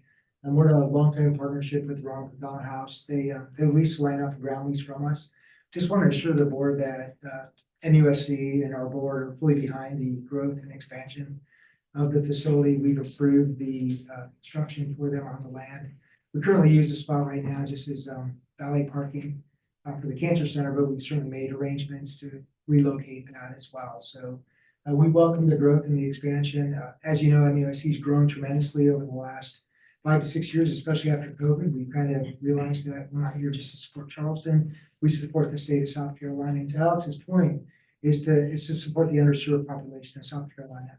And so as we expand and as we reach out into the different counties, we're actually represented in every county in the state now.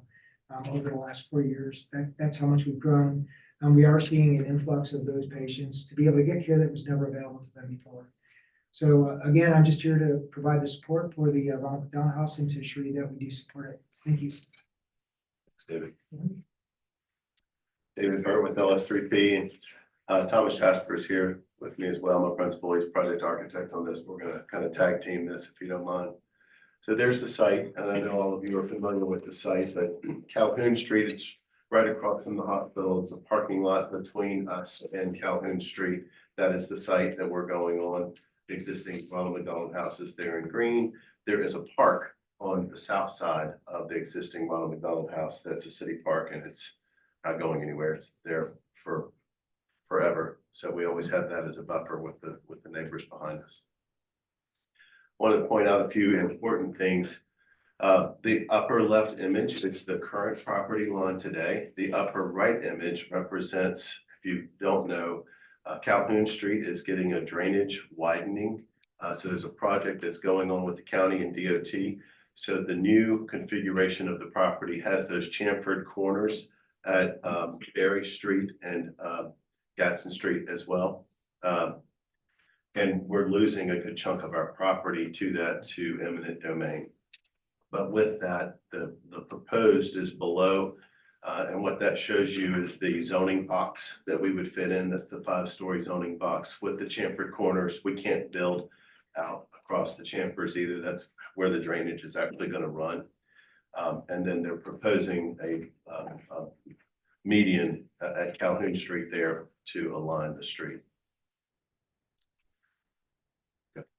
So for our concept, we loosely based it off of the Charleston single, which we're calling the deconstructed Charleston single. This being for 2 reasons. One, for our patient and patient family clientele using the facility. This is their home away from home. People coming from all over the Southeast are using this, and they can be here from a few days to over a year. So we wanted that to exemplify the home away from home, and the Charleston single seemed like the epitome of that. So the other reason for doing so is we wanted to make a genuflection to the existing structure that was redesigned for Ronald McDonald House back in the 80s and create a cohesive concept for the overall site. So in beginning the deconstruction of the Charleston single on the site, we pulled the piazza element off of the main gable expression to create 2 blocks of guest rooms with a double loaded corridor that would run down between those, allowing natural light to pierce the building on both east and west facades. And then we pulled the piazza off of the Calhoun Berry corner to create a relief there for that main entry. In doing so, we incorporated a 3rd expression to the building, the hyphen, which is the translation of all of our circulation to the facade. And it becomes that rest between those 2 main expressions. Moving to the piazza, we started to morph this element to give it some visual interest along that main Calhoun corridor. First, we lifted the shed roof of the piazza and gave it a kind of more floating canopy style character with a playful nature. We lifted the skirt of the piazza to make a more of a solid base and make that area part of what would be the main gable expression, giving it some subservience to gable expression. And then for this building to function as one, which ownership needs it to do with the proposed and existing, we had to make a bridging connection between the 2. And so we chose to do that at the 2nd floor level to optimize the parking as well as the through drive lane occurring between the 2 buildings. At the main expression, flat roof, or at the roof, we flattened the roof to allow for the donated solar power that ownership wanted to implement and add space for our mechanical equipment. We did keep the gabled end parapets to not lose too much of the original concept. And then at the ground floor level, around at the prominent spaces around Calhoun, Berry, and Gadsden. We wanted to activate those streets, so we kind of looked to the Charleston Garden to create a stepped series of planters, a main plaza and a courtyard.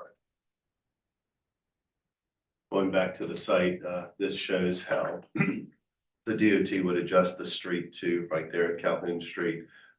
Their drawings do not currently show any vegetation, but we know the city's gonna require that vegetation, so they are working with us to ensure that, and the city, to ensure that it's done in a way that works with our building. We are keeping that parking or the drive lane that's between the existing building and our current building, that's gonna be for parking now. We tried to activate the street front on Calhoun Street with as many activities as possible. Obviously, we have a 7-foot height that we have to adjust for FEMA. So there's some things that are pretty challenging. The entry is on the left-hand side facing the hospital. So it's on Berry Street. So that corner is our main entry area.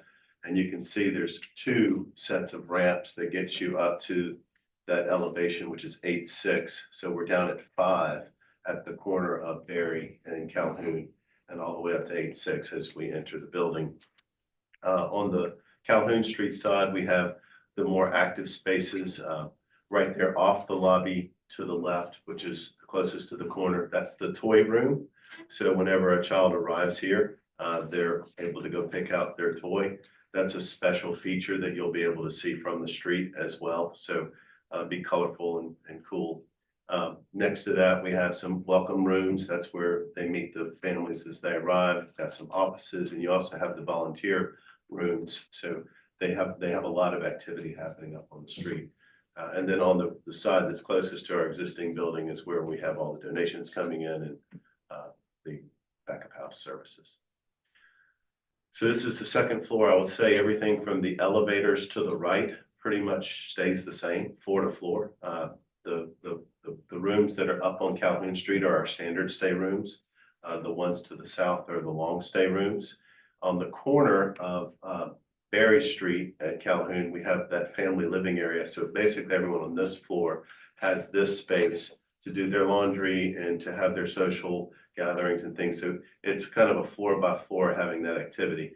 And to the left of the elevators would be the public spaces. So in this case, this is the second floor. We do have an atrium that connects up to that community room that has some public space uses up there, including that Serenity space. This is also where the bridge connects to the existing building. So everything to the right is the same on the third floor. We have youth, teen, and toddler areas on this floor. Keep going up. This floor does have a porch. This is where we have a billiard area, arcade, a little play area. There's a fitness center, and then that little porch to get some more outdoor space in the building. And the very top floor, we're pulling back off of Calhoun. I think you saw that in the party. The patio that's up there this is where their main dining area is. So the kitchen would support it, and if BAR staff members want to come and volunteer, they can cook for the families in this space and serve the families, and this is where they would be eating. This is the roof form. We're hiding the mechanical in the middle. You'll notice the butterfly roof that we have on Calhoun Street. We are trying to be sustainably thinking with this project. The water that's being collected goes down the face of the elevation on Calhoun Street, and these downspouts that go into the underground, and is helping to clean the water and also control the water as it's coming in. I will say we are going to have an underground vault in the drive lane that's going to hold most of the storm water, although we are trying to be careful and sustainably thinking throughout the rest of it. For our precedent studies, we looked to the Charleston Village single family residences, specifically the masonry ones, because of the multi-expressional facades. We felt because of the size of our structure that we needed multiple expressions and multiple material expressions to relate to that size. So this is the partee of our main entry. Here we have broken down our three main expressions. The first being that the masonry gabled expression, where we're using a simple grid of ghosted windows with more traditional cornice and belt courses. The second expression being the piazza, where we're using a modern interpretation of the typical Charleston clapboard here. We're hoping to propose a thermally modified wood siding, which has a high warranty and no maintenance, felt appropriate for the size of this structure, but it'll also play back into that Charleston single theme. And then for the openings, we're using a mix of aluminum clad wood, or proposing a mix of aluminum clad wood window and standing seam spandrel panel. And then for the third expression, which is that rest between the two main, we're proposing a floor-to-floor glass that would allow light to penetrate down those circulation areas as well as the main lobby. So this is the main view from pedestrian view from that corner of Calhoun and Berry, looking onto the main entry plaza of our structure. I'd like to call note to the large openings cut out of the corner of the piazza form is expressing the more public area, amenities, supplemental areas of the inner program. And the more private program is going to be housed in the area that we're calling the infilled piazza, where we have the clapboards and the small punched openings for those guest room windows. I'd also like to call attention to what David mentioned earlier, the playful butterfly canopy that's floating over the main piazza. That deconstructs as it comes over the outdoor penthouse patio level, becoming this trellis feature with a playful nature to play into the whole theming of a child's home away from home. And we've accentuated the gutter water system with an accent red color and celebrated those downspouts as they come down and interact with the planters activating that Calhoun Street side. So this would be the approach of the main entrance. I'd like to call note again to those ghosted modern windows that are in the main gable brick facade. We surrounded those with a thin tensile steel to create a heavier projection. And that same steel then projected down to the lower level and became these light airy stanchions that hold up the covered entry to our building. Of the ramp, the stairs, all of this vertical circulation at the ground level is covered and connects our courtyards, our raised parking area, street level, finished floor. I'd also like to note that we have studied the idea of using a perforated brick detail, this ribbed detail that delineates the parking from the pedestrian experience, and it reappears throughout our brick expression. Lastly, in this image, I'd like to point out that we've continued to incorporate that red accent detail in the railings, the underbelly of the bridge connection, signage, the follies that we're continuing to study. Moving up the facade, and this is the fourth floor porch. We've created the same kind of window openings, but these would just have the glass guardrail. And once again, incorporated that ribbed brick detailing to allow dappled light and as much natural light into that space. We're also studying the idea of incorporating the Ronald McDonald insignia into the gable and in some kind of more traditional manner. This would be the experience of the building at the Gadsden Calhoun corner. Once again, using the same strategy to open up that corner with a more glassy metal look at that public space, both for views in and out. And we're using that same rest or glassed hyphen between the two main expressions at this location. The planters activating Calhoun Street wrap around this corner. And we used a mix of those planters and pushing and pulling of the brick wall forms to help shield some of our utility areas that will need access directly to the main street. In doing so, we utilized the stacked brick bond here, as well as some tapering of the walls to create a shadow effect and visual interest. And in doing that, we got a function out of that with using steel cables to bring vines out of the planters, as well as creating a barn door style gate to the transformer room that would have a similar great detail to that of the stacked bond brick that it neighbors. We then translated that stacked bond brick detail up the facade to give some visual interest to that more blank brick wall, and reincorporated those ribbed brick details that are to mimic a window shutter at this facade as well, to make kind of a cohesive language for that facade and that expression. This is the view from the Thomas Bennett house. You'll see we continued that same simple grid, window grid to the south facade, and we reintroduced the wood clapboard expression on this facade to accentuate the vertical and horizontal circulation of the bridge and the stair tower, as well as put up more light and airy material on the cantilever of what we're calling our kind of bay window for those long extended stay units on that facade. Also breaking up the facade so it's not one long brick wall. This is that same view aimed up. You see we're stepping down and massing from the high rise to the north in the MUSC Medical Campus. And we're also in concert to some degree currently with the material palette we're going with that red brick campus. I think we can stop there. And that was our last slide. Thank you for the opportunity to present to you guys, and we look forward to your feedback and guidance. Thank you. We'll hear public comment. Any comment from the public on the project?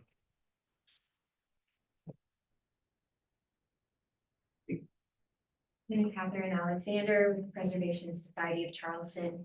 Preservation Society appreciates the project team's time to discuss this proposal and supports the important community serving mission of the Ronald McDonald House and their ability to welcome families in this particular location. This is an important transitional site between the medical district and the Charleston Village neighborhood, and this proposal makes positive moves, including breaking up the building into two distinct masses and offering meaningful open space and ground floor activation at the corner of Calhoun and Berry Streets. However, at a conceptual level, we suggest continued study of several key areas to more sensitively relate to the surrounding context. In terms of architectural direction, we feel there is a general need to simplify and quiet the design. The multitude of architectural expressions and fenestration types result in an overall busyness that we ask be reduced. There also is a notable lack of ground floor activation beyond the corner of Calhoun and Berry Streets.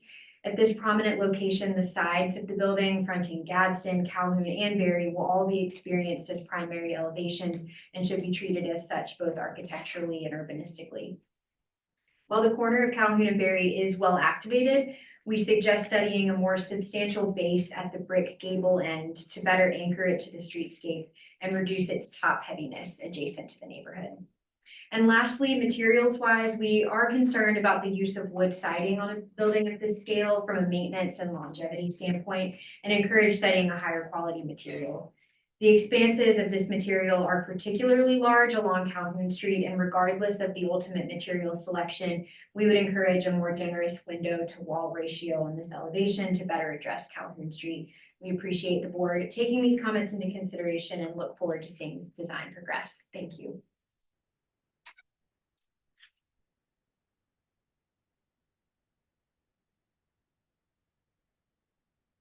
Good evening, Justin Schwebler at the Historic Charleston Foundation.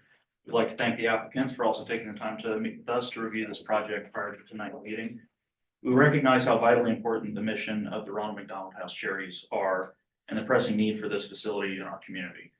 But because of the organization's mission and the ever-increasing demand for the services they offer, we're generally supportive of the height, scale, and massing of the proposed application, as it allows them to achieve their programming needs within the zoning envelope that they're allowed.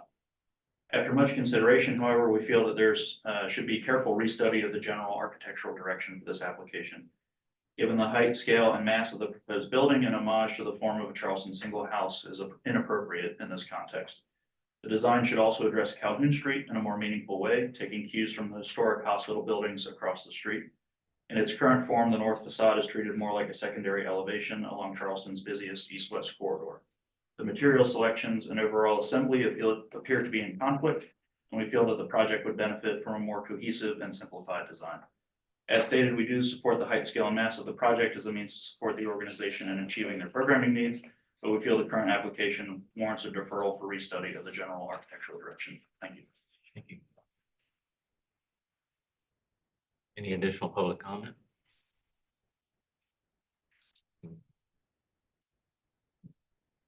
Yeah, comment recommendation. Did you want to ask a question? Oh, I'm sorry. There's a letter there, right? Yeah, there was a letter. Yeah, from Charleston Village. Yeah, you would have to, somebody would have to request the chair to read it out loud beyond what you've already read. We're good. Okay.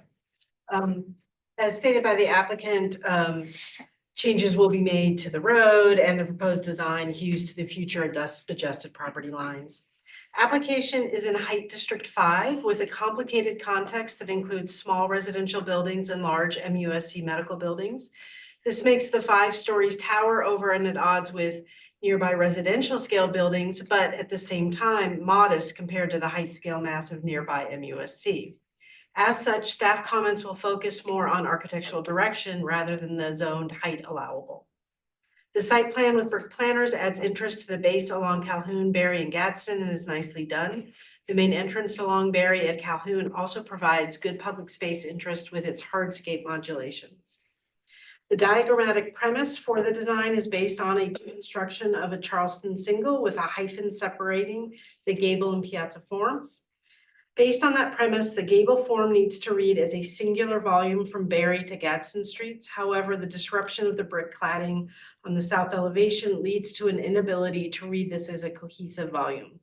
Staff are not opposed to the vertical brick detailing when part of the solid wall, but the verticals read oddly on the 4th story porch on the Berry elevation when done as a perforation of the wall. Could the porch just have openings that mimic the fenestration on the floors below and above instead of having those additional perforations? The piazza volume also reads more clearly along the Berry and Gadsden elevations than along the Calhoun side. At its ends, it is lighter, trabeated, and frame-like, similar to piazza. On the Calhoun elevation, it reads more solid, and the fenestration is more akin to the punched openings present in masonry rather than wood. And therefore, the wood siding reads as an odd choice in combination with the Calhoun fenestration design.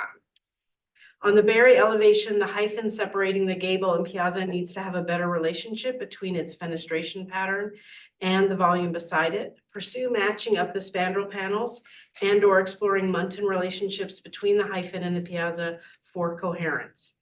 It's harder to understand the Gadsden hyphen articulation based on the current drawing set, but similar comments would apply. Restudy the bridge connection to the existing Ronald McDonald House for more coherent architectural connection to the new one, and restudy for more cohesion in architectural direction overall. Staff recommendation is for a deferral for restudy with board and staff comments. Would y'all like to respond or have a response from Mo? We had been given this information, obviously, after we made the submittal, and I think some of these are pretty easy to incorporate, even if there were conceptual approval. So it's not like they're wholesale changing the design of the building. So we feel pretty confident that we could come back incorporating these comments at preliminary with conceptual approval. Thank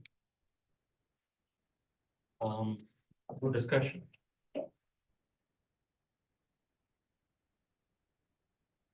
I'll start us off, I guess. I think it, especially along this corridor and other projects that have been proposed along this corridor, anything that's proposed has to be especially protective of the context of Holston Village and going into the neighborhood. And I can see where that attempt has been made in the reference to the Charleston single architecture and a modern twist on it, especially as it steps down into the original Ronald McDonald House buildings. Funny enough, the height, scale, and mass for this particular project, although I can always lower building a story, but I think generally it does match well with the north side of Calhoun Street, contrary to what our neighbors in Wilson Village might think. because it is on such a smaller plot than other projects that have been on Calhoun Street.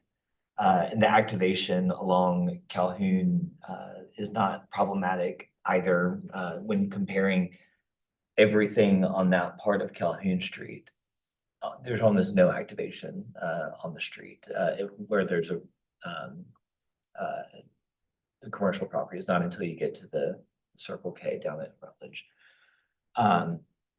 So I like the chamfer corners of the activation there. I mean, that makes sense for this sort of building. My only general concern is the introduction of branding into the building as architectural and design elements. I get why it's done, but I think that can be much more muted. But generally, I agree with staff comments.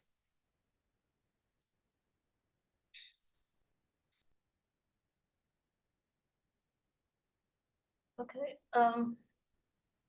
the original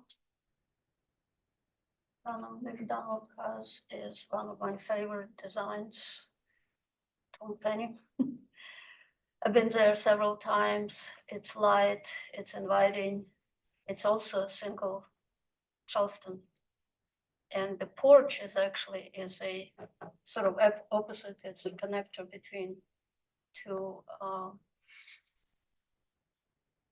parts, occupied parts, and then it's at atrium and things like that. So attempt to do the single house here is understandable, and obviously you're going 5 stories compared to what, 2? It's not easy task, but I think the brick is out of steam here. I think the brick needs to be replaced with different material and be much more complementary to what is existing. And I understand that it's going to be tough because wood material for 5-story, but it's just too heavy. It's children. It's needs to be more playful. Again, like original one, more inviting.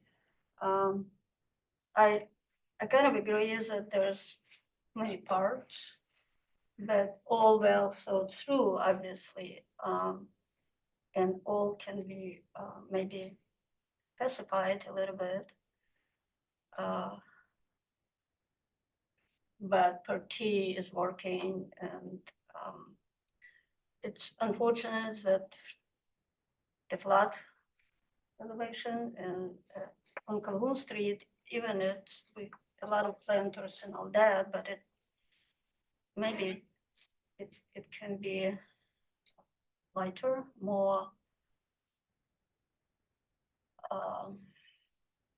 complementary to the pedestrian. So, and I agree with all the staff comments, but I think there's a way of getting this building, even with height, mass, and scale, more inviting, more children-oriented, lighter, considering that these children are ill.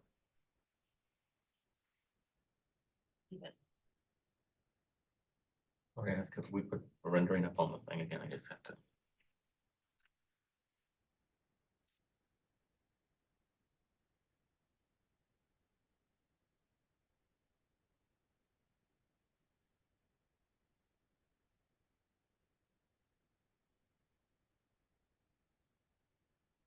There you go.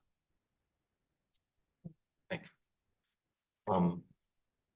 Thank y'all. And first, again, compliment you on your mission. I think nobody doubts that's the extraordinary, and to see as we said, when the first one was built to what it's come to and the service you provide is amazing. So thank you.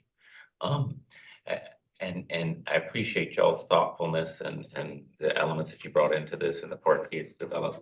I guess my question too is the single house kind of part here, the start of that. At what point, if it just gets blown up so big, do you lose it? And I understand that conceptually, and I love it. I love it to home. I love it to this or that. But is it getting too far beyond that?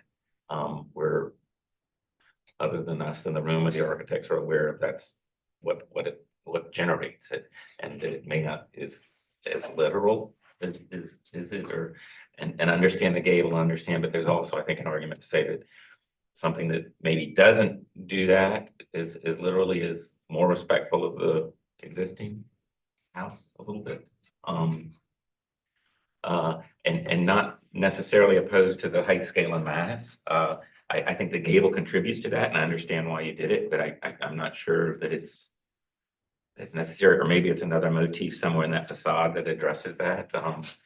But I think the most significant thing is there are so many interesting ideas and so many interesting materials, but almost too many. I think it's too much, and if the simplification would be the word that I would use, I think, and perhaps to the subject's comments, the softening of it somewhat to do so. Because I think it's an interesting concept. There are challenges with the streetscape and whatnot, and mitigating how it meets the existing house. But I think it can be done so with a simplification or culling down of some of those, and a restudy of some of the materials that are being proposed. So it's not every good idea, just some of the most important ones, perhaps. I have a question for you. The parcel itself, all of that is buildable area with the exception of what's at the corners, right? So where you have the extension into the old building, that is all usable land for y'all, correct? Okay. And just general additional context, I think probably for the VP of development, this is part of a phased project, correct? It needs to stand alone because it could That's take years, right. That's I'm just curious. likely. Okay, that's all. Yeah, thank you. Well, I guess if you forget about single Charleston, we've had plenty of examples of similar, like along the King Street and all that, all the structures with gable and all that. So I don't know if we need to lose that, but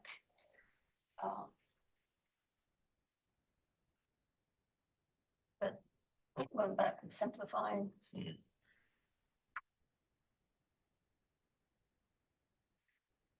I think when you have so different materials and parts and design, that's a rule of thumb. It's building doesn't look as massive. But going back to the brick, it does look massive. So I'm stuck with that.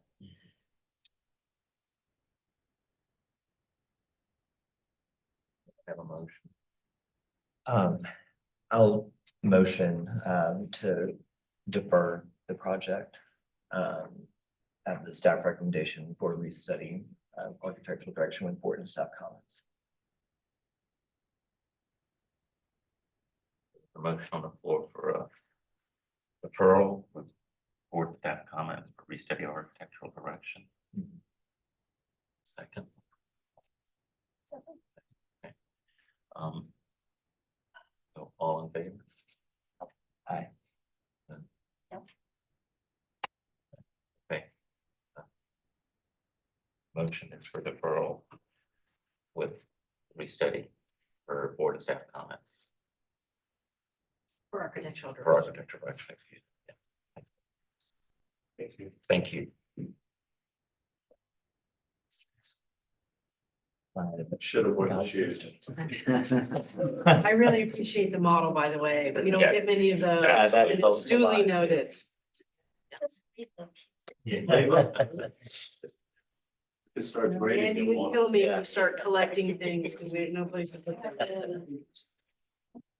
I swear, that's really mine, when their daughter, my god sister got flown up. So, yeah. Okay, where am I? Item 6. Next item on the agenda is item 635 B Street. We have to make sure Jay gets in the room. Oh, all right, there we Yeah, go. that's all right. There's. Jay? Good,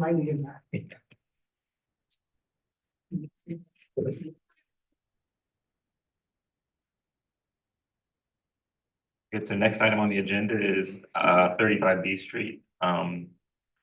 New construction in the Old City District. Requesting preliminary approval for construction of a 7-story building at the corner of President and B Street, the College of Medicine. Show them the location. Right?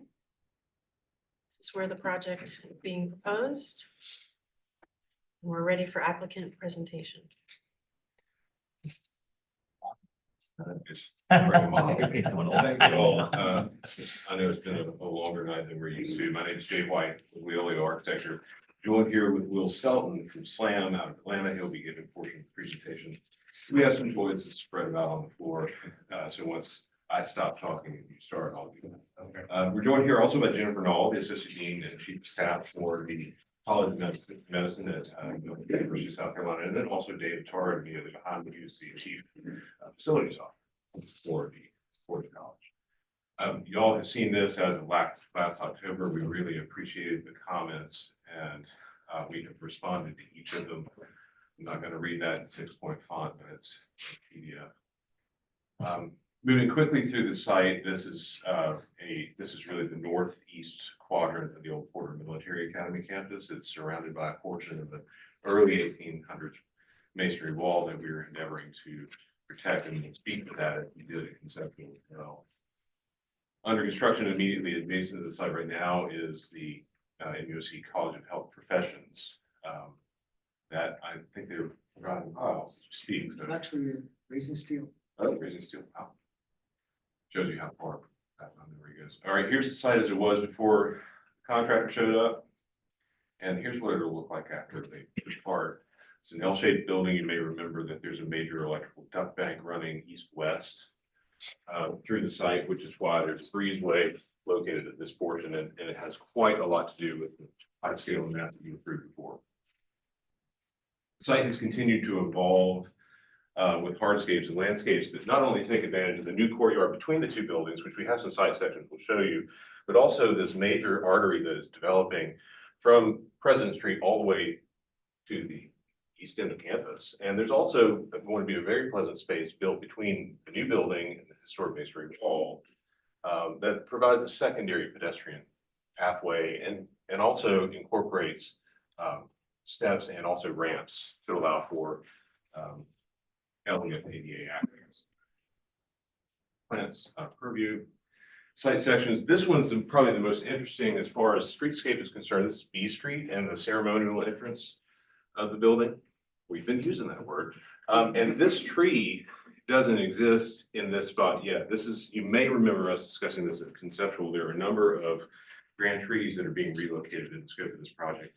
And this is the last one of them that will be placed right behind the wall, right on B Street, and it will help to frame that entry sequence and mitigate the scale of the building. This is a section through the courtyard looking north. There's limited opportunity for plantings in that area too because of extensive underground stormwater detention.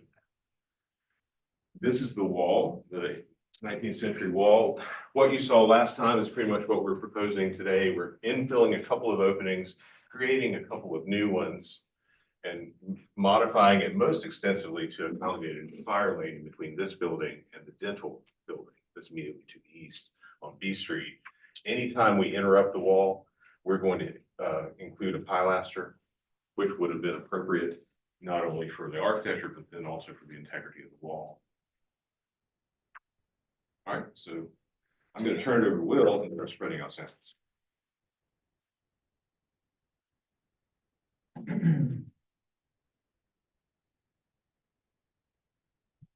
Thanks, Jay. Great to see you all again. Good evening. Appreciate you having us back. We've really enjoyed the design process and working with Leo and you all, Jennifer and David. We think the project has a certain richness because there's been so much good input. And as you all noted in your comments, we did strongly respond to the Chip D building, which is under construction there on the right. And the scale of the openings and of course the setbacks and treatment at the ground floor. Materiality is complementary of that, but breaks away just slightly. Jennifer and her team were accepting, really like the idea that this building might stand out a little bit, so it's a little bit darker color palette. We think it's like to think it's going to be very distinctive and elegant and responding to this Charleston context. You'll see the floor plan on the right, got simplified a little bit since last time you all saw it. And as you step up through the building, various departments, we have some multi-story spaces that you see with that cranked bay window at the sort of center, sort of the south center. It's going to be a very urban courtyard there. So we're taking advantage of natural light wherever we can, but also making it scale down to the pedestrian. And then you see on the right there, the building starts to step back when you get over the 75-foot mark. And then steps back further. We have primarily offices on the upper floors with some breakout spaces and primarily student focused, teaching focused on the ground floors. If you all recall that program. Working our way up through the building. I won't comment on every plan. I think the middle drawing showing the vertical nature of the openings responding to what's happening at Chip D is very much part of the idea there. And the bridge that you see there, that part of the project went away in both locations. So things did get a little simpler there. And then up on the President or the B Street elevation, specific note, if you notice sort of the entry piece at Dental. See, is this, yeah, it's can't here, I'll point right here. The entry bay at Dental, we responded to that very much with materiality and with massing, where they gently inflected their entrance back. We've done the same.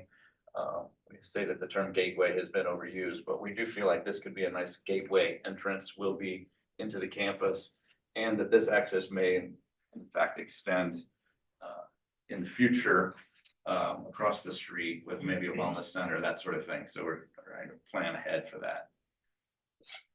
Lower right, you see the most recent elevation combination of terracotta panels with the baguettes oriented vertically as kind of a modern response to what's happening at the existing brick wall. So clearly a modern building, but the color palette and materiality will have a response to that.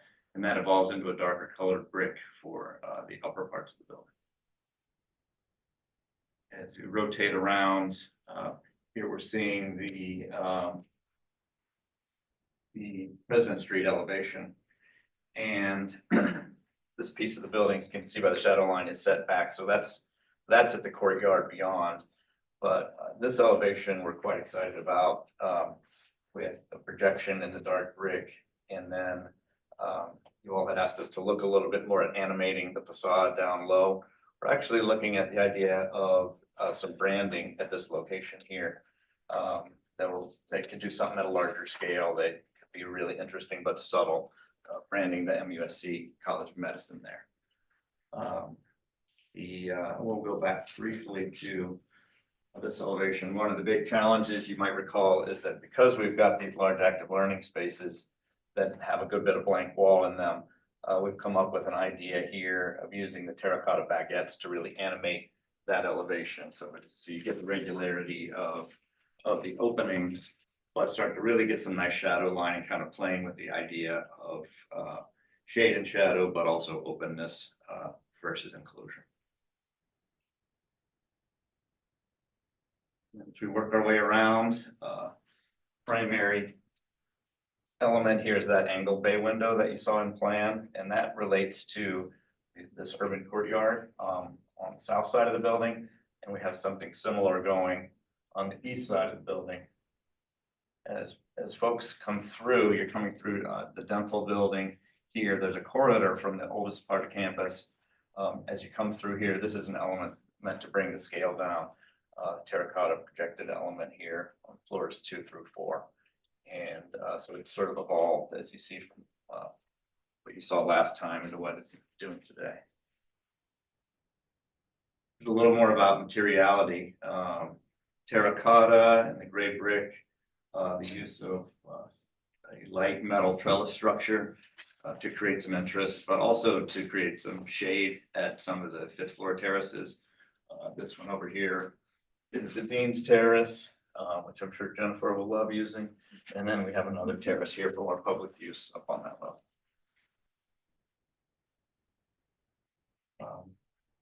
Bob and Aaron and their team at Circulus Landscape Architects have done an amazing job, really thinking about what a garden space and a narrow kind of urban space could be in Charleston. And they, I think, really integrated a nice series of materials and bollards and light posts, that sort of thing, that are going to make it quite a spectacular place for the university.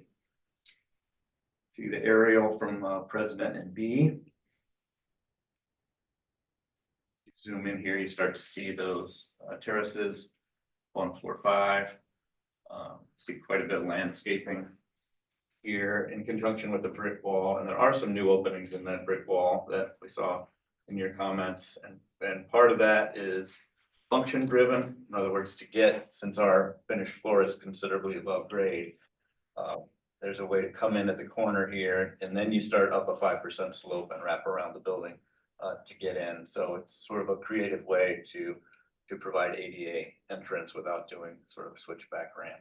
And this is that huge tree that Jay is talking about that I think will be transplanted soon to that location. There's the view from B Street, the upper left. This is that inflected glass piece on dental that we're responding to at this location. Start to see then a little bit more detail there as well. This is really the ceremonial entrance. We think folks are going to be coming from all directions, but so this is the ceremonial entrance here, but folks will be coming from the northwest corner at the parking deck, as well as coming from south on campus. And so one of the challenges has been there's not really a back of the building. So we're trying not to create a back. We're trying not to create a a flat, unadorned facade anywhere. So we've worked hard on that to kind of accentuate the areas that need it.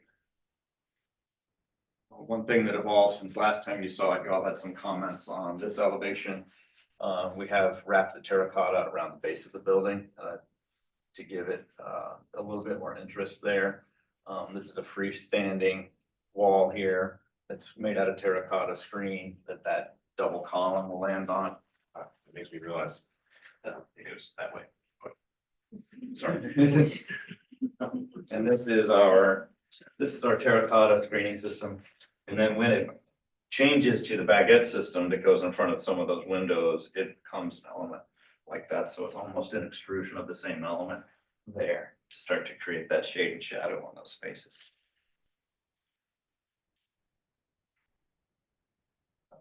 You along B Street, one thing we've done since last time you've seen this is we College of Medicine really like the idea of utilizing the drop-off area at dental. Instead of recreating that, use the one that's already there. So we've opened this up a little bit more on this side so that when someone is dropped off, they have a more direct access there. There is a ramp built in around the corner as well. We've also proposed saving a little bit more of the brick wall at that corner since last time you saw it. Now you start to get a feel for how that will feel as a pedestrian coming from the dental drop off. And some subtle updates from President Street here. Excited about how it's all coming together.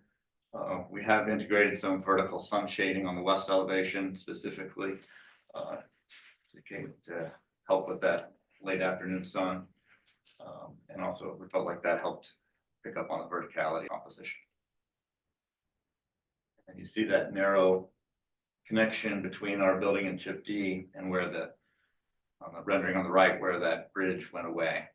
We feel like that's gonna be a nice evolution, and we've really felt like the ground floor connection made a lot more sense for someone who is, as they try to traverse from building to building. So we've tried to make that a really nice level transition between Chip D and our building. And then can't wait to see how this space feels when it's built, the shared courtyard. So that connection I mentioned between Chip D and our building, you can barely see here their ramp. You'll be able to come out of their main entrance onto this plaza and over to the cafe. They're excited about being able to utilize that cafe. So it's shared amongst the buildings. It's not just a college of medicine amenity.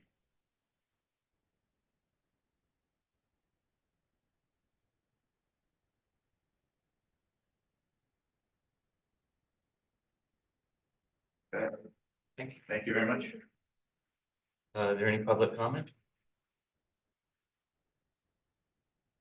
Okay. Overall, applicant has addressed the previous board and staff comments as well as initiating additional compositional changes to the elevation that has resulted in design improvements for the architectural direction overall, as well as in terms of material details and relationships. Instead of reading the next three specifically, they hewed a previous board and staff comments and how you've addressed them, like the piers in the historic wall, making a clarity of distinction in the offset between the terracotta and the surrounding masonry. Having not been here before, I'm excited to see this inventive use of terracotta, so I really appreciate it. As well as using the rectilinear tube steel and the airfoil shaped blades in the main entrance canopies, but also the canopies on the fifth story terrace. East and west elevations at ground level have been modified with more articulation and interest as requested. And while I know it's not in the drawing set because I was privy to the preview meeting with you, I think the removal of the bridge, which is no longer needed programmatically, is also an improvement to the site. And recommendation by staff is preliminary approval with board and staff conditions and final review by staff. Any comments or clarification? No need, thanks. I have a quick question about sign. What is this? At the ceremonial entrance or for the name of Well, the so building? we're contemplating doing some sort of graphics that may actually be cast in terracotta. We're unsure right now. At the intersection of the front, sort of high up the wall so you can see it over the existing wall. Yeah. And then signage at the ceremonial entrance is as yet undetermined. We assume that would be a separate application to staff. That's I just saw that one of the rendering was your neighbor, the sign on, Yeah. you know, on it. So it's kind of, it's good to know when you are in MUSC. Yeah, there is some graphic consistency with signage, although no one should ever come here for an emergency. Yeah.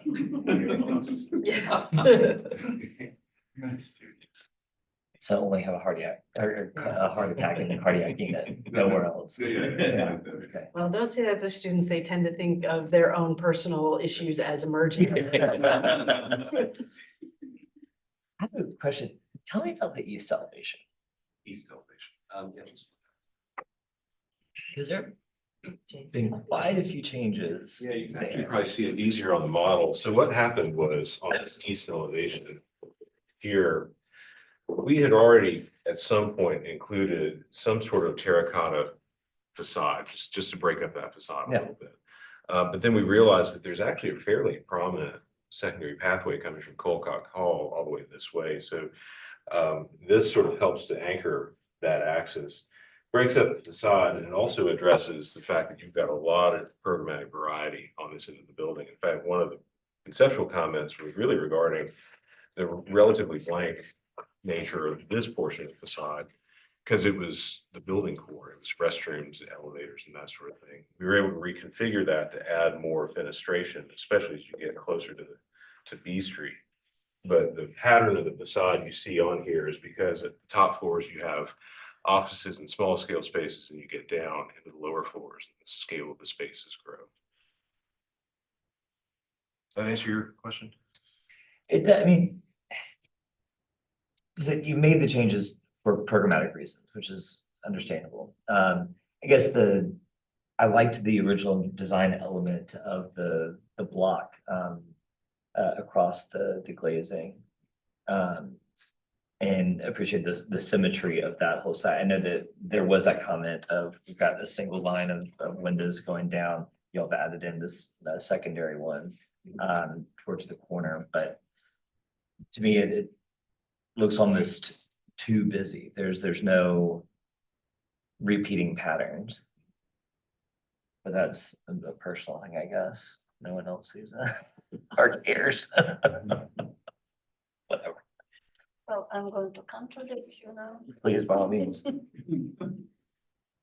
I think, I actually really like that facade. The proportions are now correct. Kind of all elements balanced to each other, and that terracotta and explanation of, I guess that much of, assemble center line axis. It's very important in architecture. So what you see when you pass by, what you see, what you focus on. And that's what is happening with this facade to me. And I appreciate the corner. It was very solid. So it's work out. Like, that corner rotated the bathrooms. Yeah. Just a small group room on that. When you ask, you get the answer, right? Right. But just to continue very quickly, I think there's a lot of sort of new elements introduced, the finials, and things like that, and they're really complementing and all the facades, whatever is new, and I think it's one of the finest modern buildings we will see for a while, I guess. MUSC will benefit. I'll weigh in briefly. I hadn't seen it prior, but it's very handsome and very thoughtful. I think a beautiful integration of materials and creative way of dealing with the massing and the site and the adjacent buildings.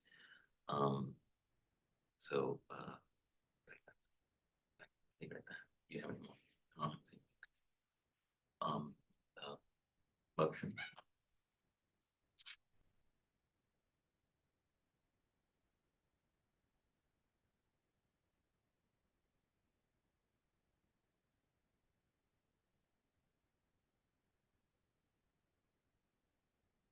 I'm bridges, but if they're done correctly. I will move for the approval, this staff and board comments. Is that preliminary? Yeah, preliminary. Yes. Is there a final review by staff as part of that or no? I'll second that. And that was with final review by staff? Yes. Okay, very good. So, motion for preliminary approval, board and staff comments, and final review by staff. All in favor? You in favor? Yeah, okay. Aye, so that's three in favor, motion passes. Thank you, really excellent. Yeah, project. beautiful building. Thank you very much. Nobody makes No, Agree and accept it. you're gonna get a lot of staff